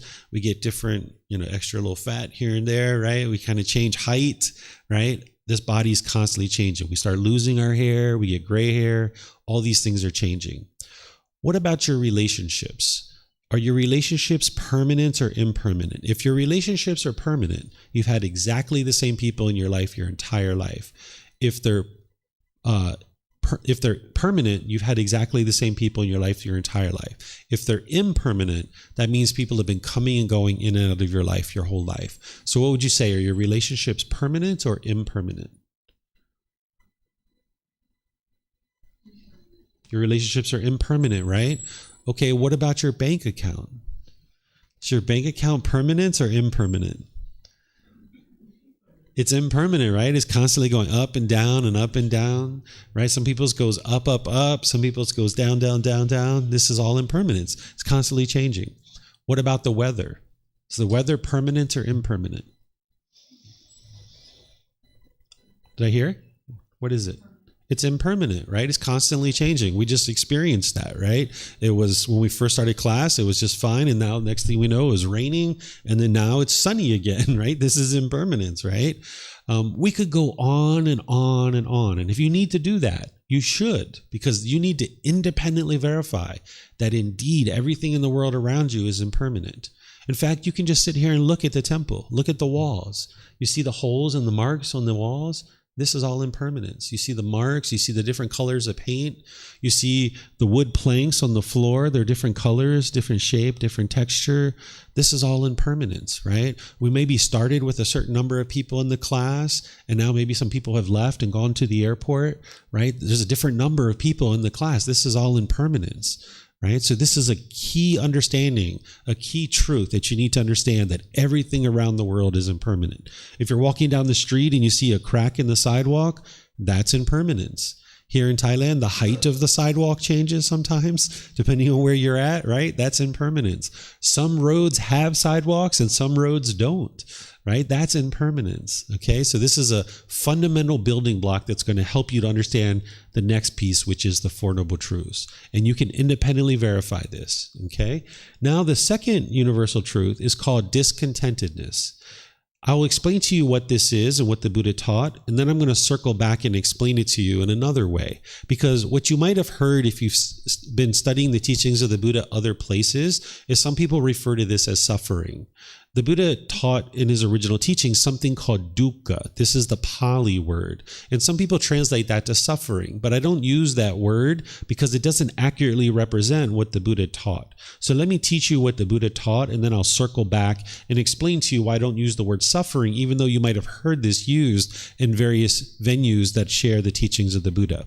What the Buddha taught about dukkha is he taught that there's three feelings that the unenlightened mind experiences. That it experiences a pleasant feeling, a painful feeling, and a feeling that is neither painful nor pleasant. Examples of a pleasant feeling are things like happiness, excitement, elation, thrill, exhilaration, euphoria. This is very pleasant to experience. Then there's feelings that are painful, like sadness, anger, frustration, irritation, annoyance, guilt, shame, fear, stress, anxiety, and others. These are very painful for the mind to experience. Then there's neither painful nor pleasant. And I put boredom and loneliness there, but some people say that's quite painful for them. So you could put that in the painful category if you like. But shyness is a good example of neither painful nor pleasant. It's not painful. It's not pleasant. It's like, it's just kind of like, right? Or maybe if you're on public transportation and somebody comes and sits next to you really, really close and you don't know this person and your body is touching their body, you might say, it's not painful, it's not pleasant, the mind's kind of like uncomfortable maybe, right? This is neither painful nor pleasant. So what the Buddha is explaining to you is the unenlightened mind. He's saying the unenlightened mind is going to experience what's called a conditioned feeling. Based on some condition, you're going to experience pleasantness, painfulness, or neither painful nor pleasant. And this is essentially the unenlightened mind going up and down and up and down. These are called conditioned feelings. Okay, so you can independently verify this because you know your mind is unenlightened. You can ask yourself, is this what you experience? Do you experience pleasant feelings, painful feelings, and neither painful nor pleasant? Are there any feelings that you experience that doesn't fit into one of these three categories? This is how you independently verify it. Okay, so these are called conditioned feelings. What a conditioned feeling is based on some condition, you're going to experience a feeling. So for example, it's sunny outside. So you're happy, you're excited. Yay, I get to go hiking today. I get to go outside and play with my friends. Oh, this is going to be so fun, right? But now you go take a shower and you come out and it's raining. And now you're sad. And now you're frustrated. This is because your mind formed a conditioned feeling that you were happy because of the sun. But the sun is not permanent. So that means your feeling of happiness is also not permanent. It arose, it changed, and it faded away. Because as soon as that condition changed, that it's no longer sunny, now the mind ends up in the sadness or the frustration. This is called a conditioned feeling. And these conditioned feelings are not permanent. They are impermanent because they're based on some condition. And that condition is impermanent. So that means your feeling is also impermanent. Okay, so this is what you're going to hear about is the problem in the unenlightened mind, is that it's forming conditioned feelings. Based on some condition, the mind's either happy or sad or some other feeling. So if my bank account balance is here, you'll be happy. But if it's here, you'll be sad. If it's sunny, I'll be happy. But if it's raining or sleeting or snowing, I'll be sad. If my mom and dad do this, I will be happy. But if they do this, I will be sad or frustrated. If my boss does this, I will be happy. But if my boss does this, I will be angry or sad or frustrated. These are called conditioned feelings, right? This is what the unenlightened mind is experiencing. The enlightened mind is beyond all of this. That their mind has been trained not to experience conditioned feelings. So in the enlightened state, when you woke up in the morning, you were already happy and joyful before you even saw it was sunny outside. The mind's just already joyful. And now you see it's sunny outside. It's like, sweet, I'm going to go hiking today. We've been meaning to go on that trip for a while. I'm going to call up my friends. Let's go hiking and have fun. You go take a shower, you come out, it's been raining. Oh, okay, it's raining. Well, I guess we can't go hiking. That means maybe I'll go to the mall. That means maybe I'll invite my friends over for dinner. I'll make some food for them. Or maybe I'll just stay home and read a book. Let me figure out what I'm going to do here. But you're not going to be sad. You're not going to be frustrated because you didn't base your happiness on some condition. So therefore, when that condition changes, your feelings don't change. You have unconditioned mental qualities of happiness and joy that is just always there. But the unenlightened mind doesn't know how to do that because of its lack of wisdom and its lack of training. It has certain pollutions in the mind.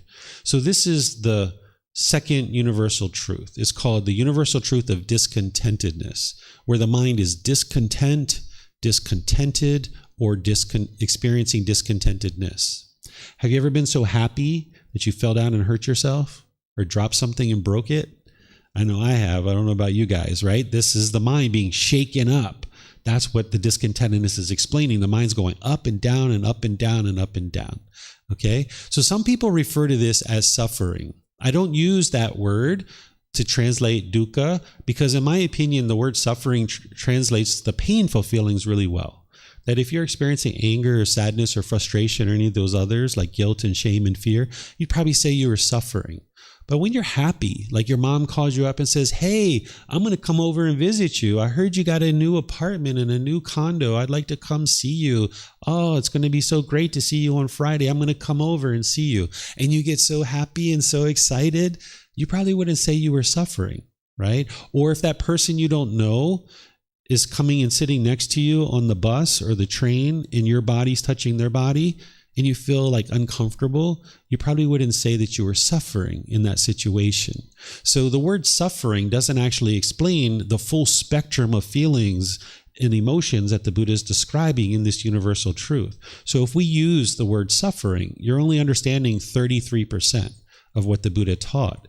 And if you're missing 66% of a teacher's teachings, how could you ever get to the goal of enlightenment? So by using the word discontent, discontented, or discontentedness, then you can more fully understand the full spectrum of feelings and emotions that the Buddha is talking about with the unenlightened mind, that the mind is shaken up. That's what he's explaining here. Okay? Then there's the universal truth of non-self. The universal truth of non-self is actually the solution or the remedy to one of the problems that the Buddha discovered in the mind. Remember, there's 10 fetters, 10 individual pollutions. The very first pollution is called personal existence view. I'll explain to you what this is in introductory format because this universal truth of non-self is the solution to fix it. Okay? And you're not going to maybe understand it 100% today, but at least you can get introduced to it. What the personal existence view, or this first fetter is, this is where the mind is clinging or holding on to this body or this mind, thinking that this is who you are as a person. And now, with the mind's clinging to the self-image or the self-identity in the mind, your mind can easily be shaken up by this. The mind essentially wants to be perceived in the world by others in a certain way. So if you were ever at a social event and you spilled something on your clothes and you got embarrassed by this is because of personal existence view. The mind is clinging to this self-image, wanting to be perceived by others in a certain way. And when you weren't being perceived that way, the mind was shaken up. Or if you ever went to a mirror and you saw a pimple or a mole or a wrinkle or a gray hair or something like this, and you were shaken up by that, that's because your mind's clinging to this body, wanting it to be permanent, when in reality it's impermanent. You want it to be perceived by others in a certain way. Or if you were like me when you were like 13, 14 years old, taking the mousse and the gel and the mirror, and you stood there for 15, 20 minutes and you couldn't go outside until every little hair was in exactly the right spot. This is personal existence view, right? The mind is clinging to this body, wanting to be perceived in the world a certain way. And when you're being perceived that way, you feel happy. But when your mind's not being perceived that way, or the body's not being perceived that way, then the mind is discontent with sadness, anger, or frustration. And then the same thing's occurring with the self-identity in the mind. You might have a certain identity based on your culture, your ethnicity, maybe your sexual orientation, maybe your nationality or your job. You might be holding on to something like, I am American, or I am a Brit, or I am Canadian, or I am German, or I am Lithuanian, or I am a Mexican, or any of this I am, or I am a police officer, or I am a lawyer, or I am a boyfriend, I am a girlfriend, I am a husband, I am a wife.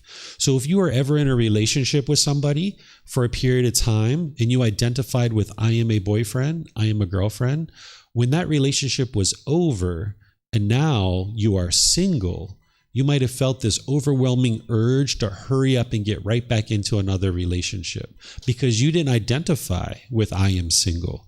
You identified with I am a boyfriend, I am a girlfriend. And your mind felt uncomfortable during that period of time where you were single because you weren't able to assume that identity and hold on to that identity. Or say you were in a certain job or occupation, say like a police officer, or a taxi driver, or a food server, or something like this. And say your mind was identifying with this is who you are, like I am a nurse, right? And you identify with this is who you are. And now when you're not doing that, you feel lost. You feel like not whole. You feel like a part of you is missing, right? So if you've ever worked for 10 or 20 years, say as a police officer, and then you get injured and you can't do that work anymore, or you retire, you'll really struggle because you identify in your mind that I am a police officer, or I am a food server, I am a taxi driver, I am a nurse. And now when you're not doing that work, you feel kind of like lost and bewildered in the world because your identity is not intact, right? So this is the problem in the mind, is personal existence view. The mind is clinging to this body, or clinging to the mind. It's clinging to the self-image or the self-identity, thinking that this is who you are. The mind is confused and having this misunderstanding. This is the problem, the misperception that the mind has. This is the pollution. What the Buddha teaches you in the universal truth of non-self, there is no self. This body isn't you. This mind isn't you. It's not who you are. He's teaching you not to cling to it and identify with this as who you are as a person, because then your mind can be stable and steady. Because if you have the identity in your mind of I am American, for example, and let's just say somebody says something very agreeable to you, like all Americans are lovely and kind and friendly and wonderful. Oh, you'll be so happy because I am American and they're talking about me. But now, say you're at a restaurant and 2 tables over, they're talking in degrading and disparaging ways about your nationality, or about your sexual orientation, or your job, or your occupation. If your mind is identifying with this as who you are, you'll be shaken up when you hear that, because your mind is identifying with this is who you are as a person. So now they're talking about me because they're talking about Americans. Well, you can get to the point where you understand that this body was born on a land that today we refer to as America, but the mind doesn't have to identify that way, right? The challenge is all through our life, we've been incentivized to believe that we are a certain thing. We have certain countries and nationalities. We have flags. We have certain pride about our country. We have sports teams to cheer for. And like, I am this particular person. We've all been given labels at birth. Like, my label was David. And I think you guys all have labels too, that we were all given to make it easy for us to communicate with each other. But our mind starts to adopt this identity around this. And now we really struggle. In fact, sometimes people come to Thailand. They're in search of themselves. They would like to find their true self. And they come to Thailand looking for their true self. But what the Buddha is teaching you is you're not going to find it. It doesn't exist. You might come to Thailand. You might find new hobbies, new activities, new friends. You might find a new job. But none of that is you. It's not who you are as a person, right? But if the mind grabs onto this and thinks that this is you, now when all that stuff starts changing, you'll feel unwhole, you'll feel withdrawn, you'll feel difficult experiences and discontentedness when all these things are changing. So if you grab on to anything and say, this is who I am as a person, then when all that changes, now you'll feel lost or confused or having difficulties in this situation. So like I said, if you were, I am a husband, I am a wife, I'm a boyfriend, I'm a girlfriend, when that relationship was over, you might have really struggled because your mind didn't identify that way anymore. And you might thought that the solution is to hurry up and get right back in another relationship. In reality, the real solution is get rid of personal existence view. Get rid of this identity of I am this particular thing. And when you get rid of that, then the mind can be peaceful and joyful, whether you're with a partner or you're not, right? Because being with a partner is impermanent. Even if you met somebody at 2 years old and you guys were together your entire life, more likely than not, one of you are going to die first, right? So if you identify with this is who I am as a person, right? Then when this person dies, you'll feel miserable and lost and confused because you're not that thing anymore. So the Buddha is teaching you that there is no self, that none of this is you. Okay, so this is the intellectual introduction to this particular teaching of the universal truth of non-self. But now you don't believe it. You independently verify it. And here's some suggestions on how you can independently verify that there is no self. Think about yourself when you were a child, when you were a teenager, early adulthood, and then now. Think about yourself and how you view yourself. Has it been exactly the same during all those 4 stages of your life, or has it been constantly changing? Like your character and your personality. Has it been exactly the same, the way you think of yourself, or has it been constantly changing? It's changing, right? Here's another way. If your arm was amputated and you only had one hand and one arm, are you less of a person? Shake your head no. Shake your head no. Shake your head no, right? Right? You're not less of a person, right? You have less use of a hand and an arm. So intellectually, your mind understands that this body isn't you. Because if this body is you, when I ask you that question, are you less of a person when your arm is amputated? You say, yeah, because I have less body, so therefore I'm less of a person. But none of you have said that. I've never heard that in any of the classes that I teach. Everybody says, no, I'm not less of a person. So intellectually, you understand that this body is in you. But the pollution of personal existence view is where the mind's confused. It's misunderstanding. Because when somebody says something either agreeable or disagreeable about this body, you either get pleasant feelings or you get painful feelings. So intellectually, you can understand all day long that this body isn't you. But in the heat of the moment, when somebody says something about this body, that confusion is there, that pollution is there, that personal existence view is there, that fetter, where the mind gets angry or frustrated or otherwise agitated because of this comment about the body. But this body isn't you. You can confirm that yourself. And then here's the third way that you can independently verify that this body isn't you. I ask students, point to yourself. Where are you? Can you point? Nobody's pointing. Okay, Roxanne's pointing here. Usually people will either point here or they will point here. Yeah, right? People usually point here. Okay, so let's just pretend that I'm pointing here. Like this is me. You got to look at what you're actually pointing to. what you're pointing to is a shirt. That's what you're actually pointing to. Okay? So if I took off this shirt and I hung it up and I pointed to it, is that me? Is that who I am? Is that who you are? That shirt you're wearing? Is that you? That's not you, right? Okay, so let's throw away the shirt. That's not you. So now, where are you? So I might point again. Okay, what are you pointing to? You're pointing to skin. So if I took off my skin and I held it up and I pointed to it, is that me? Is that who you are? That skin that you got? Is that you? That skin? No, that skin's not you, right? Okay, so let's throw that away. Where are you? Point. So on my point, right? What are you pointing to? You've got bones, you've got muscle tissue, you've got fluids, you've got organs. None of those bits and pieces and parts are actually you. But the mind's confusion is that it is you. The mind's holding on to this, thinking that this is you. But all you've got is these little bits and pieces and parts. But the mind's confusion kicks in and thinks that this is you, and this is who you are. And now you will hold on to this, and you will form feelings in your mind based on either agreeable or disagreeable contact. So this is a little bit of an introduction to the universal truth of non-self. Some people understand it when I explain it in this little introduction.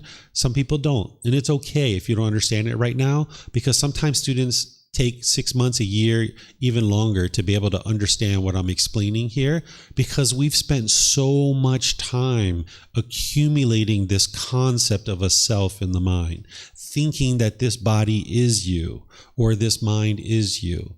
Oftentimes the question that I get, because I'm about to start opening up to questions, is they say, David, if I'm not the body and I'm not the mind, then what am I? Right? This is the mind that's grasping. It's still wanting to grab onto something. If I'm not this and I'm not that, then what am I? You don't exist. Of course, there's physically a being here. There is a being in existence. But what the Buddha is teaching you is that none of this is you. He's teaching you to let go so that you don't cling to it and form feelings. That if you get a little extra fat, you get a pimple, you get a mole, you get a wrinkle, you lose your job, you hear something about your sexual orientation or your ethnicity or your nationality, that your mind's not shaken up by it. But it takes you time to train the mind to let go and no longer see this body or this mind as who you are. Okay, so I'm going to see what questions you guys have here about the three universal truths, because sometimes there's questions. So let me know here at the temple. Just get a microphone, or if you're online, you can put that into Facebook, YouTube, or Zoom. Yes, you have a question? Feel free. Get a microphone. You can take it back to your seat if you like. Be comfortable. There you go. Yeah. Mm-hmm. A question about impermanence. Mm-hmm. Say, when there won't be any earth, humanity, or anyone to be enlightened. So, because of that, how can enlightenment be permanent? Okay, so what's causing the mind to experience these discontent feelings is that the mind has certain conditions. Those are the pollutions. There's some condition that is producing the discontent feeling. By the time you get to enlightenment, you've purified the mind. You've unconditioned the mind. There's no conditions in the mind that are producing these feelings. So the mind is just always peaceful and always joyful. And the mind is intangible. It's non-physical. Where right now there's a physical body and there's a mind that's come together for this existence. But when this separates, now the mind itself is enlightened. Because someday there's not going to be a mind. Someday there's what? Not going to be a mind to be enlightened. So the Buddha doesn't teach whether... So once someone gets to enlightenment and what happens next, the Buddha leaves this as an undeclared teaching. He doesn't say what does or doesn't come next. For someone who's unenlightened, he explains this, that there's the cycle of rebirth, but he doesn't explain what's next. And there's various reasons why I think he left it as an undeclared teaching intentionally. But by the time you get to enlightenment, your mind is so peaceful and so joyful, it's not going to matter what's next. So he does describe the mind as being impermanent, but enlightenment itself is a permanent mental state that you'll experience. Okay, thanks. Mm-hmm. You're welcome. Yeah, if you can turn that off, that way we won't get feedback on the mic. Yeah, and as you guys have questions, you're welcome to take the mics back to your seat, and that way, if you have follow-up questions or if someone around you has a question, you can share the microphone with them. So any other questions on these 3 universal truths? These are building blocks to help you understand the next thing I'm going to teach you. No? Okay, let me see if we have anything online here. Okay, so now one more little building block, and then we'll learn the 4 Noble Truths. This is a series of words that you need to understand the definition to. So craving, desire, attachment, wants, expectations, grasping, holding, clinging. This is describing the aspect of the mind where it longs and yearns. It wants something. It's trying to grab on to something. It's like the mind has this unquenchable thirst. It thinks that the next new shiny object waiting around the corner is going to provide some kind of lasting satisfaction, right? The mind is longing, yearning. If you've ever been in the mall and you've been walking down the mall and you saw a new pair of shoes and you're like, oh, a new pair of shoes. Oh, they're so cute. Yes, I want to get those. Oh, they're going to look so cool. Ah, I can't wait to get those, right? That's the longing and yearning, the mind pulling in the direction of the objects of its affection. Oh, I know what I need. A new boyfriend, a new girlfriend. That's what'll fix everything. Ah, let me get that new boyfriend or girlfriend. Oh, more money. That's what it is. Yeah, more money. Let me chase after that for a while. Oh, I know what it is. Let me go on that trip to Thailand. That's what'll fix everything. Let me go to Thailand. The mind might long and yearn for this particular thing, right? It's not the object itself, right? So the attachment isn't the mobile phone. That's not the attachment. It's not the object. It's the way the mind is longing, yearning for it. That if I can just get that iPhone 15, everything will be perfect. Oh, I just can't wait to get that iPhone 15. That's going to make everything better, right? You guys know what I'm talking about? How the mind's longing, yearning, and pulling towards something. You've experienced this before many times, right? If you're not familiar with it, you need to start paying attention to your mind so you can start noticing your mind longing, yearning, and pulling towards something, wanting something. Okay, so this is a building block to now help you understand the 4 Noble Truths. The 4 Noble Truths in 4 simple statements is going to explain to you the problem in the mind, the cause of that problem, the elimination of it, and the path forward in 4 simple statements. This is where you can have a breakthrough to finally understanding in a way that you can independently verify what's causing your mind to be discontent. So the first noble truth is explaining the problem, that everyone that is unenlightened will experience discontentedness. This is the problem. The mind's going up and down, up and down, up and down. It's only a matter of time. Okay, so this is the problem. Everyone that's unenlightened will experience discontentedness. The second noble truth is explaining the cause of this. Discontentedness is caused by our own cravings, desires, attachments, because the mind wants everything to be permanent when in reality, everything in the world is impermanent. I'm going to say that a few times and I'm going to give you some examples. The mind is craving for things to be permanent. It's longing, it's yearning, it's chasing after the objects of its affection. It wants things to be a certain way. It's craving this permanence. And if the mind gets what it wants, it gets pleasant feelings. Happiness, excitement, elation, thrill, exhilaration, euphoria. But if the mind doesn't get its cravings fulfilled, now it's going to experience painful feelings like anger, sadness, frustration, irritation, annoyance, guilt, shame, fear, stress, anxiety, because the mind's craving for things to be a certain way. It's longing, yearning, and it's wanting things to be a certain way. So let me give you guys some examples, because the mind's craving permanence, but yet it lives in an impermanent world. Okay? So here's some examples. Think back to the boyfriend or girlfriend that you had, or maybe you still have. Maybe the husband or wife, when you guys first got together, oh, everything was wonderful. It was so gleeful, right? So pleasant, right? When you first got together. This is because you didn't want anything from each other. You weren't expecting anything. You weren't longing, yearning. You were just interested and getting to know this person. And they were interested to get to know you. There were no expectations. You didn't want anything from them. You just were interested to get to know them, and they were interested to get to know you. But then as time went on, the expectations come in. You wanted certain things from them, and they wanted certain things from you. And when you got what you wanted and they got what they wanted, they were happy. But when you didn't get what you wanted, you got angry or sad or frustrated. And at some point, this relationship ended and you guys decided, hey, we're done. We're going somewhere else. We're doing something different. And now you might have really been sad. You might have missed this person. You might have felt lonely and bored. You might have felt despair and misery and grief when this relationship was over. It's not because of the love that caused this. What the cause was is the mind is holding on, wanting this relationship to be permanent, when in reality, this relationship was impermanent. It always was from the very beginning. But the mind's lack of wisdom of the universal truth of impermanence, the mind didn't understand that. So it was holding on and craving this permanence and wanting this relationship to be permanent. And as long as you were getting what you wanted, you got those pleasant feelings. But then when you didn't get what you wanted, the relationship was over. Now the mind experiences the painful feelings. This is the exact same reason why, like when grandma and grandpa died, or mom or dad or brothers or sisters or friends, you might grieve or you might feel sorrowful. It's not because you're a bad person. It's not because you did anything wrong. It's just that the mind's craving permanence. It's holding on.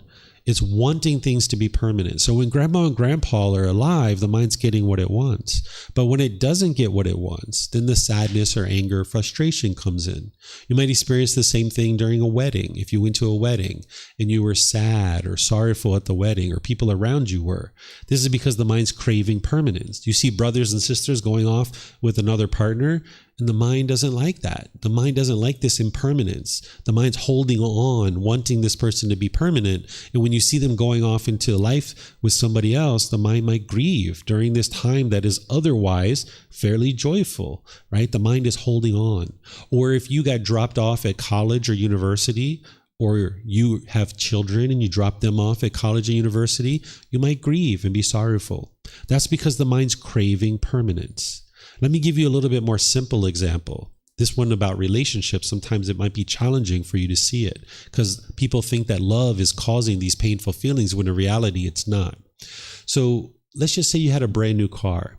You got this brand new car, the perfect car that you've always been wanting to get, and you saved up all your money and you purchased this brand new car.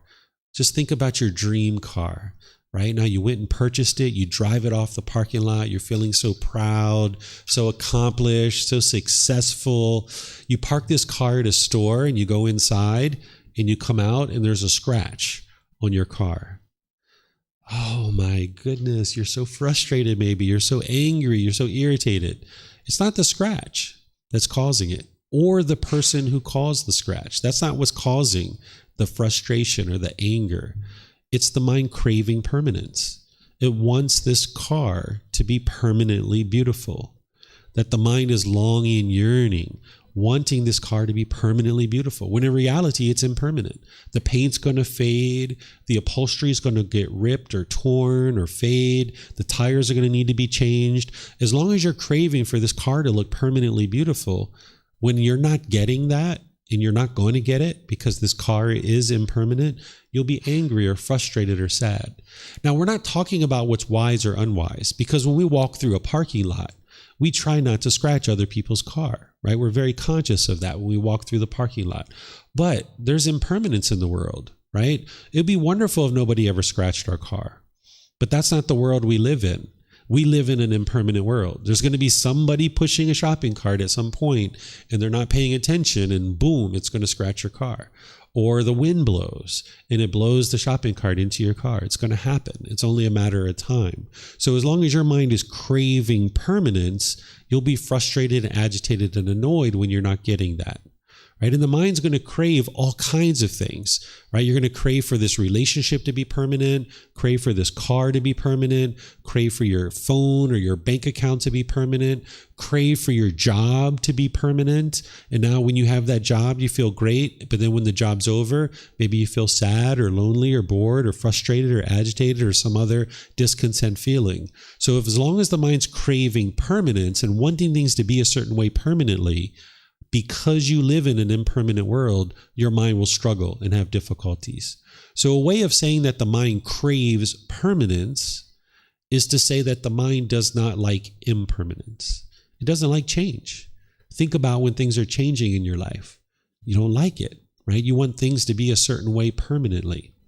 Okay, so this is a little bit of the intellectual learning on the cause of discontentedness. The cause of it is craving, desire, attachment, the longing, the yearning, wanting things to be a certain way. But now you don't believe me, right? Because that's the intellectual learning. Now you start reflecting. Take a recent time when you've been angry or frustrated or sad or some other discontent feeling. Back then, whether it was this morning or yesterday or last week, you might have been blaming somebody else, because that's what the mind will typically do, is we typically look for someone else to blame for the feelings that we're experiencing in the unenlightened state. And that's just because of a lack of wisdom. But now with these fresh eyes and this new wisdom, look at that same situation. What was it that your mind wanted? There was something your mind wanted. It wanted something, and if it would have got it, you would have been so happy. But because your mind didn't get it, you got angry, you got sad, you got frustrated, you got annoyed. Again, you're not a bad person. You haven't done anything wrong necessarily. It's just the mind's untrained. It lacks wisdom. So in that situation where maybe you came back to your hotel room and you wanted the bed to be made and the housekeepers didn't make your bed, you might have been angry and frustrated because you're expecting that when you walked in, your bed would be made. Right? Or there was something your mom or your dad or your brothers or your sister, you're expecting them and wanting them to do something. And when they don't do it, you got angry or frustrated or sad. So you can take some time right now and look at that situation. Every single time that you've ever been angry or sad or frustrated your entire life, your mind's actually causing it yourself. And I know that we've all been in arguments where we were adamantly trying to convince somebody that what they were doing was causing us to be angry. And we were trying to convince them of that, right? Because what the mind does with the lack of wisdom, when you get angry and sad and frustrated, is you will typically push people away out of your life, thinking that that's what's going to solve the problem, right? You're angry, you're attributing that anger to this particular person or this situation, and you might push them away and think that that's going to solve the problem. But it doesn't, because you can see that your mind just gets agitated or annoyed or frustrated. Again, it's only a matter of time that there's something that's going to happen that your mind's going to get agitated or annoyed. If it's truly this person that's causing your discontentedness, when you push them away, you would have solved your problem. Because they are the cause, I push them away, and now I never get angry anymore. But they're not the actual cause. That's why you keep getting angry over and over and over again. So as long as you push people away or you push the situation away, you're not actually solving the problem because the mind's not understanding the real true cause of the problem. Or the second thing you might do when you don't understand the true cause of the problem and you lack wisdom is you might be bitter and harsh and hostile towards people through your intentions, your speech, and your actions. And now when you're bitter and harsh and hostile, now you damage your relationships. I'm sure we've all done that, where we've been bitter and harsh and hostile to people, and we've either damaged the relationship and it now is difficult in that relationship, or that person just chose to leave out of your life. Or the third thing you'll do when you misunderstand the true problem and the cause of the problem is you might put your expectations on people and try to control people. And this is the arguments that you've been in where you're adamantly trying to convince somebody that what they're doing is causing you to be angry and they need to stop doing that. Or they need to start doing something that you wanted them to do, putting your expectations on people. And this is just from the mind's lack of wisdom. So you can independently verify what I'm sharing with you if you look at your situations in life. And where you have questions and you can't independently verify this, let me know. Raise your hand. I've had students, they share with me, I use this example all the time. I had a student one time say, hey, I went to work the other day. My house looked a certain way, and I came home from work, and my house was a wreck. My wife had her craft project all over the house. And when I came home, I got frustrated. How did my mind cause this? Because what I'm explaining to you is your mind is causing your own discontent feelings. You're causing it yourself. So this person's like, how did my mind cause this? I wasn't even there, right? I was like, oh, well, when you left, your mind was expecting that when you came back, the house would look exactly the same. Your mind's craving permanence. And when you came home and you saw this impermanence and things had changed in the house, you didn't like that. You didn't like that change. So with your craving, your expectation, your longing, your yearning, your wanting the house to look this particular way permanently, when it didn't look that way, you got frustrated. You got agitated. You got annoyed. And then your house can't look that way permanently. It's not possible. And then this craft project that your wife has all over the house, that's not permanent either. She'll put it away, or maybe you even help her put it away, right? But when the mind's craving permanence, yeah, you're going to get frustrated when you walk in and you see the house doesn't look a particular way. Okay, so this is the second noble truth. The Buddha is explaining to you the cause of your discontent feelings is within your own mind. It's your longing, yearning, your craving, wanting things to be a certain way. The third noble truth is explaining that the elimination of discontentedness is possible by eliminating your craving, desire, attachment. Because if the cause is explained in the second noble truth, that craving, desire, attachment is causing it, well, the third noble truth is explaining the elimination of it is to eliminate your craving, desire, attachments.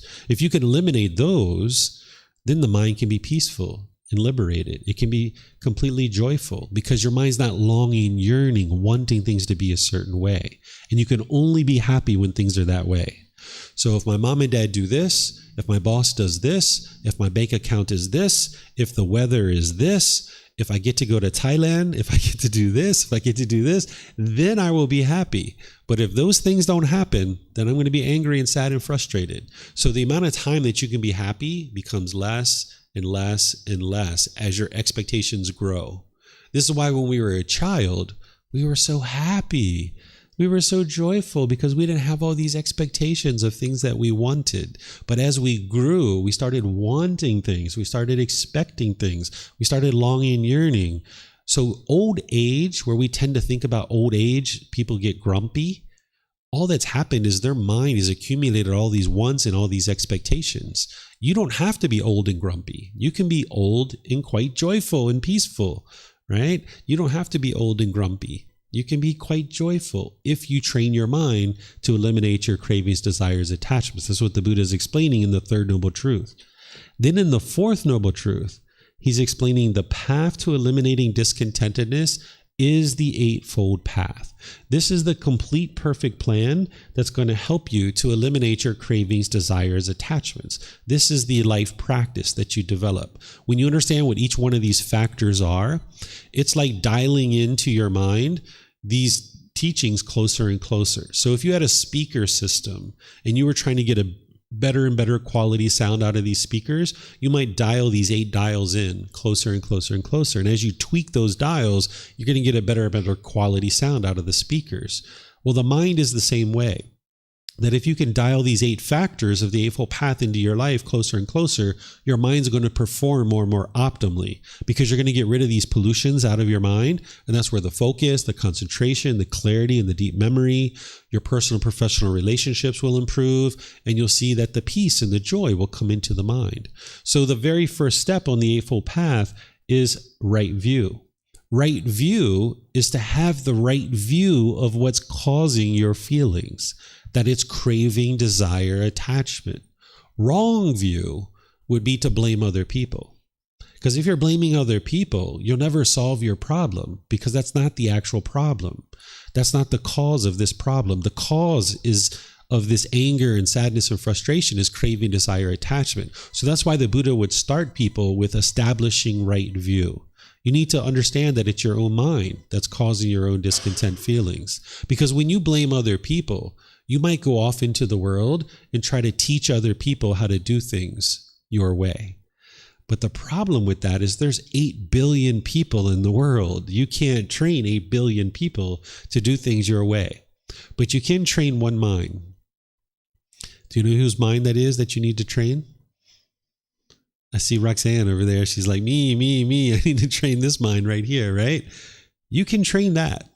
That's going to be challenging enough to train your own mind. Can you imagine training 8 billion people to do things your way? The world's not going to function according to you. The world is functioning according to the natural laws of existence. And that's what the Buddha is explaining to you. And if you can understand those, which is going to take you some time, then you can get to peacefulness. Then you can get to joy. But as long as you have these cravings and wanting things to be a certain way, and you can only be happy when things happen this way, you can't be happy permanently. It's just not possible. Right? So when you have conditioned happiness, it's going to arise, it's going to change, and it's going to fade away. But when you can get to unconditioned happiness, where there doesn't need to be any condition met, you can just be happy all the time. If it's raining, you're already happy. Before it was raining, before it was sunshine, whether your bank account balance is this or that, you can be happy because you don't want it to be any particular way. You just understand things are constantly changing. Right? So if it's sunny outside, okay, it's sunny, but I'm not going to be happy because of the sun. I'm just going to be happy just to be happy. And now when it rains, you don't have to be sad or frustrated or agitated. Same thing with your bank account balance or any other thing in the world. So when you establish right view, that is understanding that the problem is discontentedness, those conditioned feelings. The cause of the problem is craving, desire, attachment, the longing, the yearning, wanting things to be a certain way. The elimination of the problem is to eliminate craving, desire, attachment. And the way to do that is the Eightfold Path. That's the Four Noble Truths. That's the very first teaching. So any questions on the Four Noble Truths? I saw Leela has a question. Did I get that right? Leela, right? Yeah. Just takes a second once it turns on. Is it on now? Okay. Yep. I had a question about how we evolve. Like 4 generations ago, my ancestors learned to be afraid of like a spider or certain things. And then I evolved to be afraid of those things for my survival and things like that. And I'm just curious, if everything is always so impermanent, why do we continue to evolve to want permanence in impermanence? Why do we continue to evolve without this wisdom coming with us? Like, I didn't ask for those other things to evolve with me. I didn't have to work for those. I didn't have to learn for those. They just kind of live in me. So why isn't this happening with us? Sure. So in order to acquire wisdom, it takes effort, it takes energy, it takes dedication and diligence. And not everybody has that ability to gain this wisdom because this wisdom has been fairly hidden. Like I was talking about at the beginning, that it's been locked away in these books that people don't generally have access to. Even here in Thailand, a Buddhist country, they don't have access to them because they're so voluminous. So that's why one of the things I did was one of the first things I did when I started teaching is put these books together and start sharing them for free so that they can get into the hands of people. So that spider that you're afraid of, it's not part of your DNA or your biology. What's happening is, say, 4 generations ago, great-great-great-grandma was afraid of a spider, and then when her child was around when her and her child was around a spider, great-great-great-grandma was like, spider, and the little kid started having their mind conditioned that spiders are something fearful and we don't want spiders around and we need to get fearful. So the mind starts to conform to spider means something bad, so therefore I'm going to get fear. So the craving, desire, attachment is, I don't want to see spiders. I permanently don't want to see a spider. And now when this impermanence comes in and you see a spider, now the mind gets scared or fearful of it, right? And this actually doesn't help you because when your mind's shaken up with fear, you can't make wise decisions. So great-great-great-grandma, because of her lack of wisdom and her reaction, now little kid learns from grandma and conforms, the mind conforms. Spiders mean fear. I'm going to get scared. I'm going to freak out. And now it's just handed down through generation, this lack of wisdom.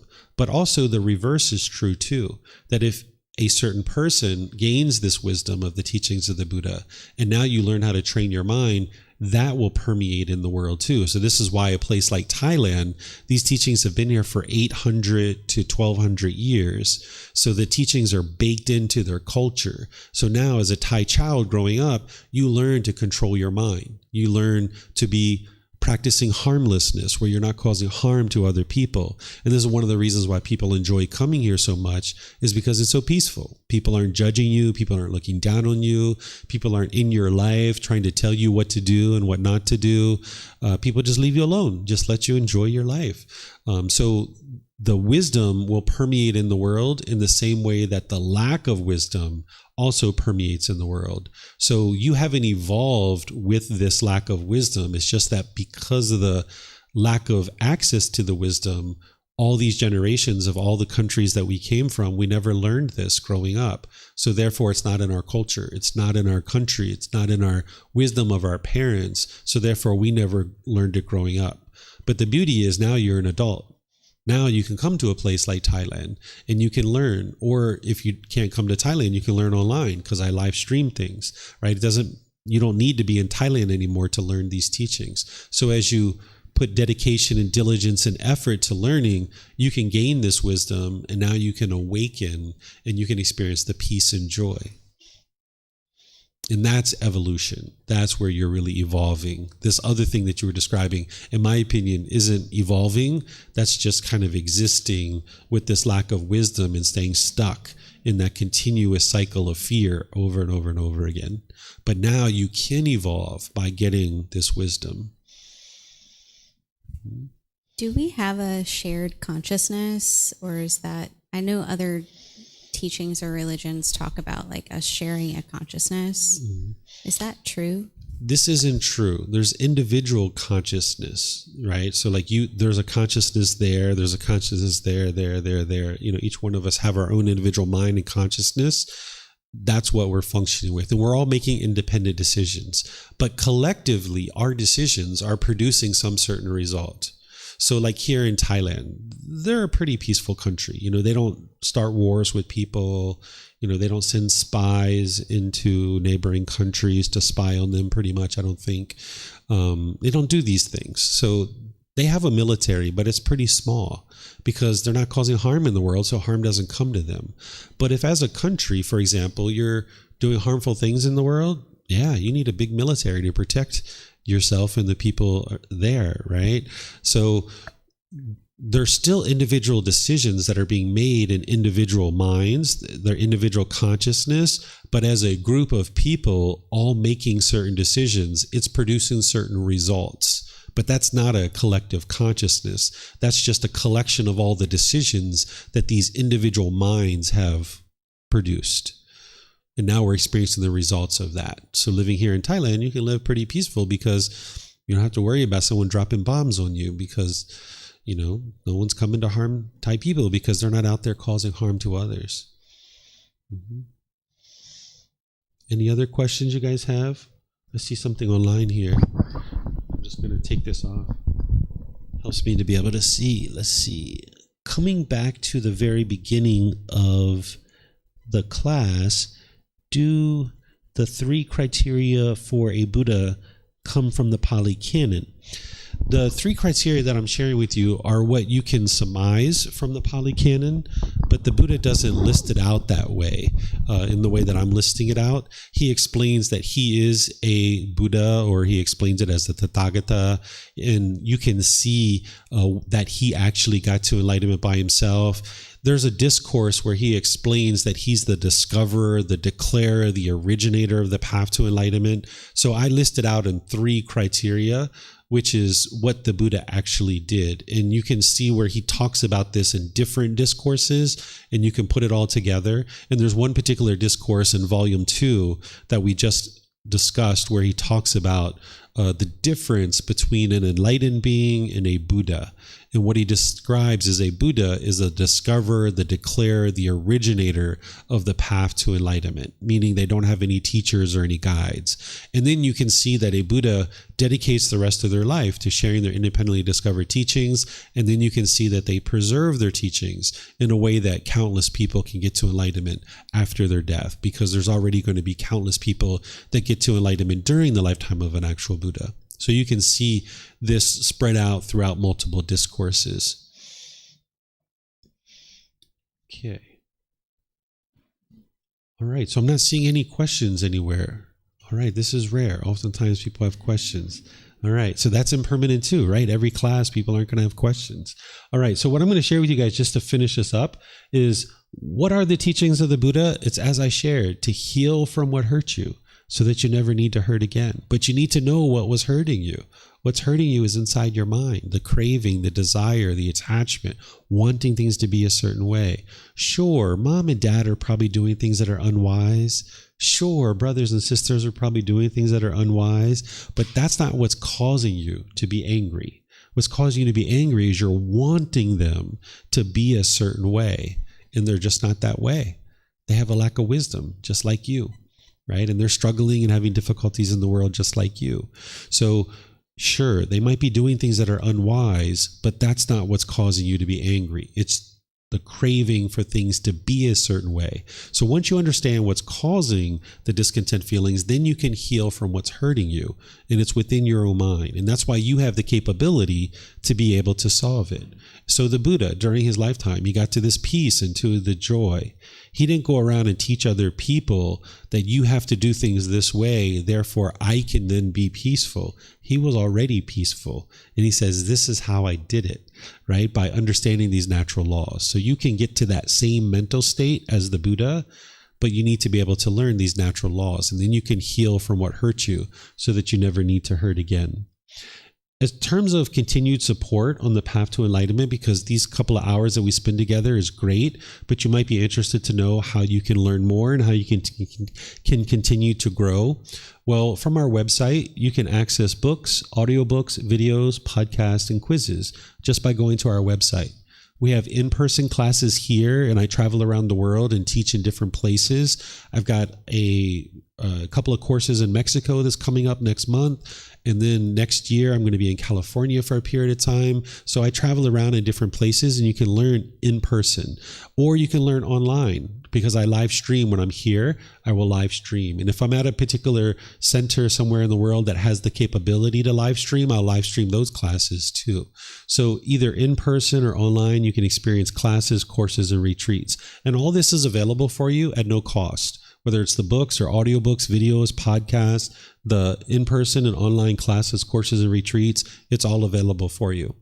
There's an ongoing program called the Group Learning Program and the Pali Canon and English Study Group. The Group Learning Program meets each Sunday, where we go through this first volume of the book. The very first book of the book series is called Developing a Life Practice, The Path That Leads to Enlightenment. And in a 7-month period, I slowly go through each chapter, chapter by chapter, each Sunday, about an hour and a half each class. Sometimes they're less, sometimes a little bit more, but you kind of trickle the teachings in little by little. And this is really helpful for you to slowly build up a foundation.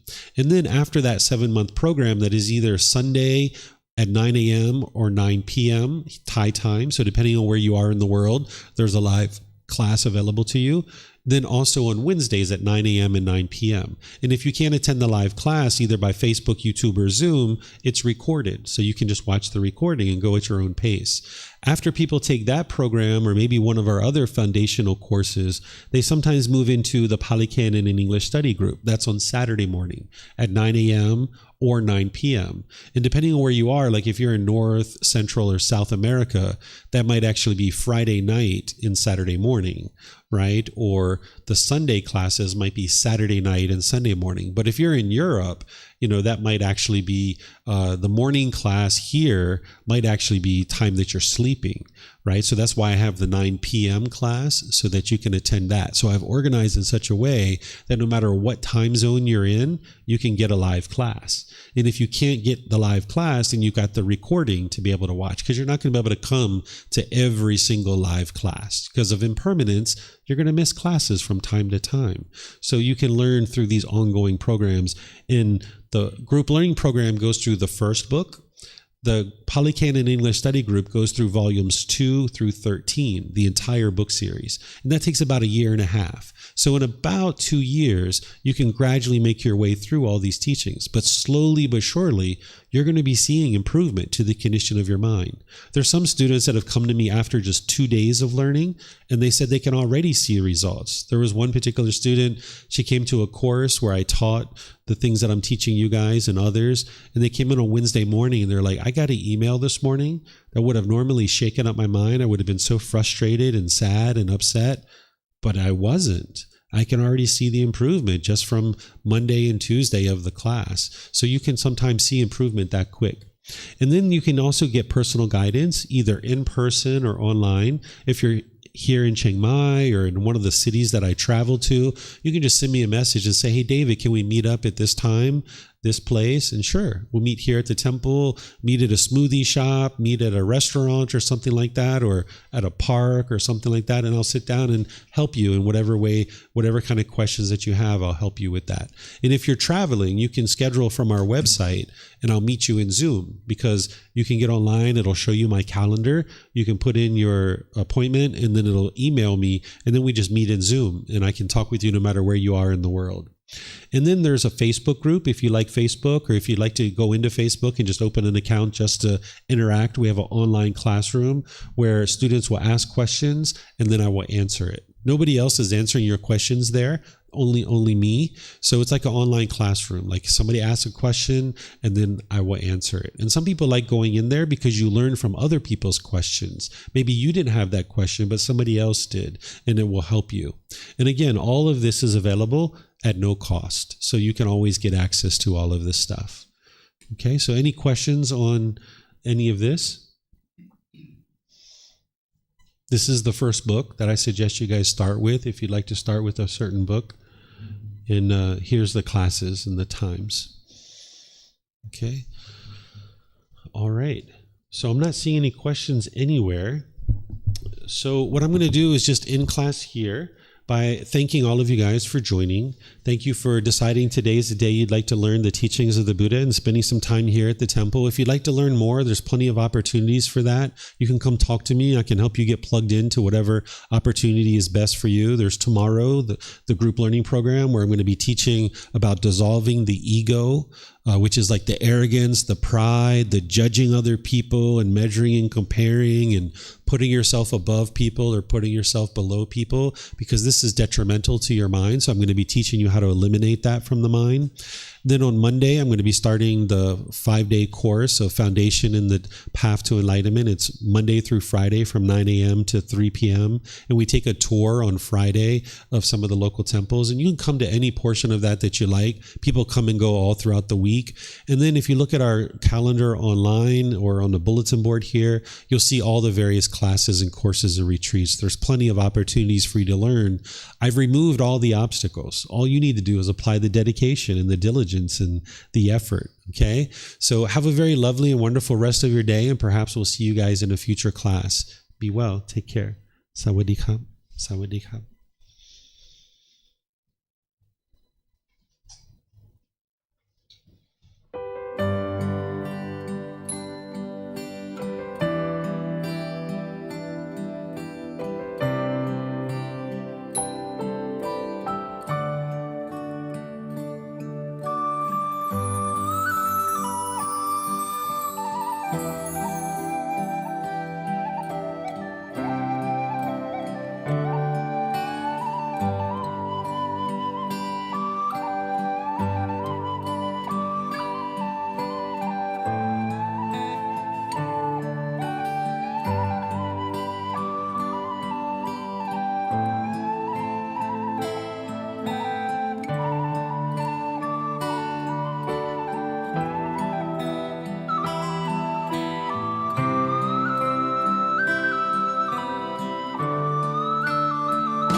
Thank you again for watching.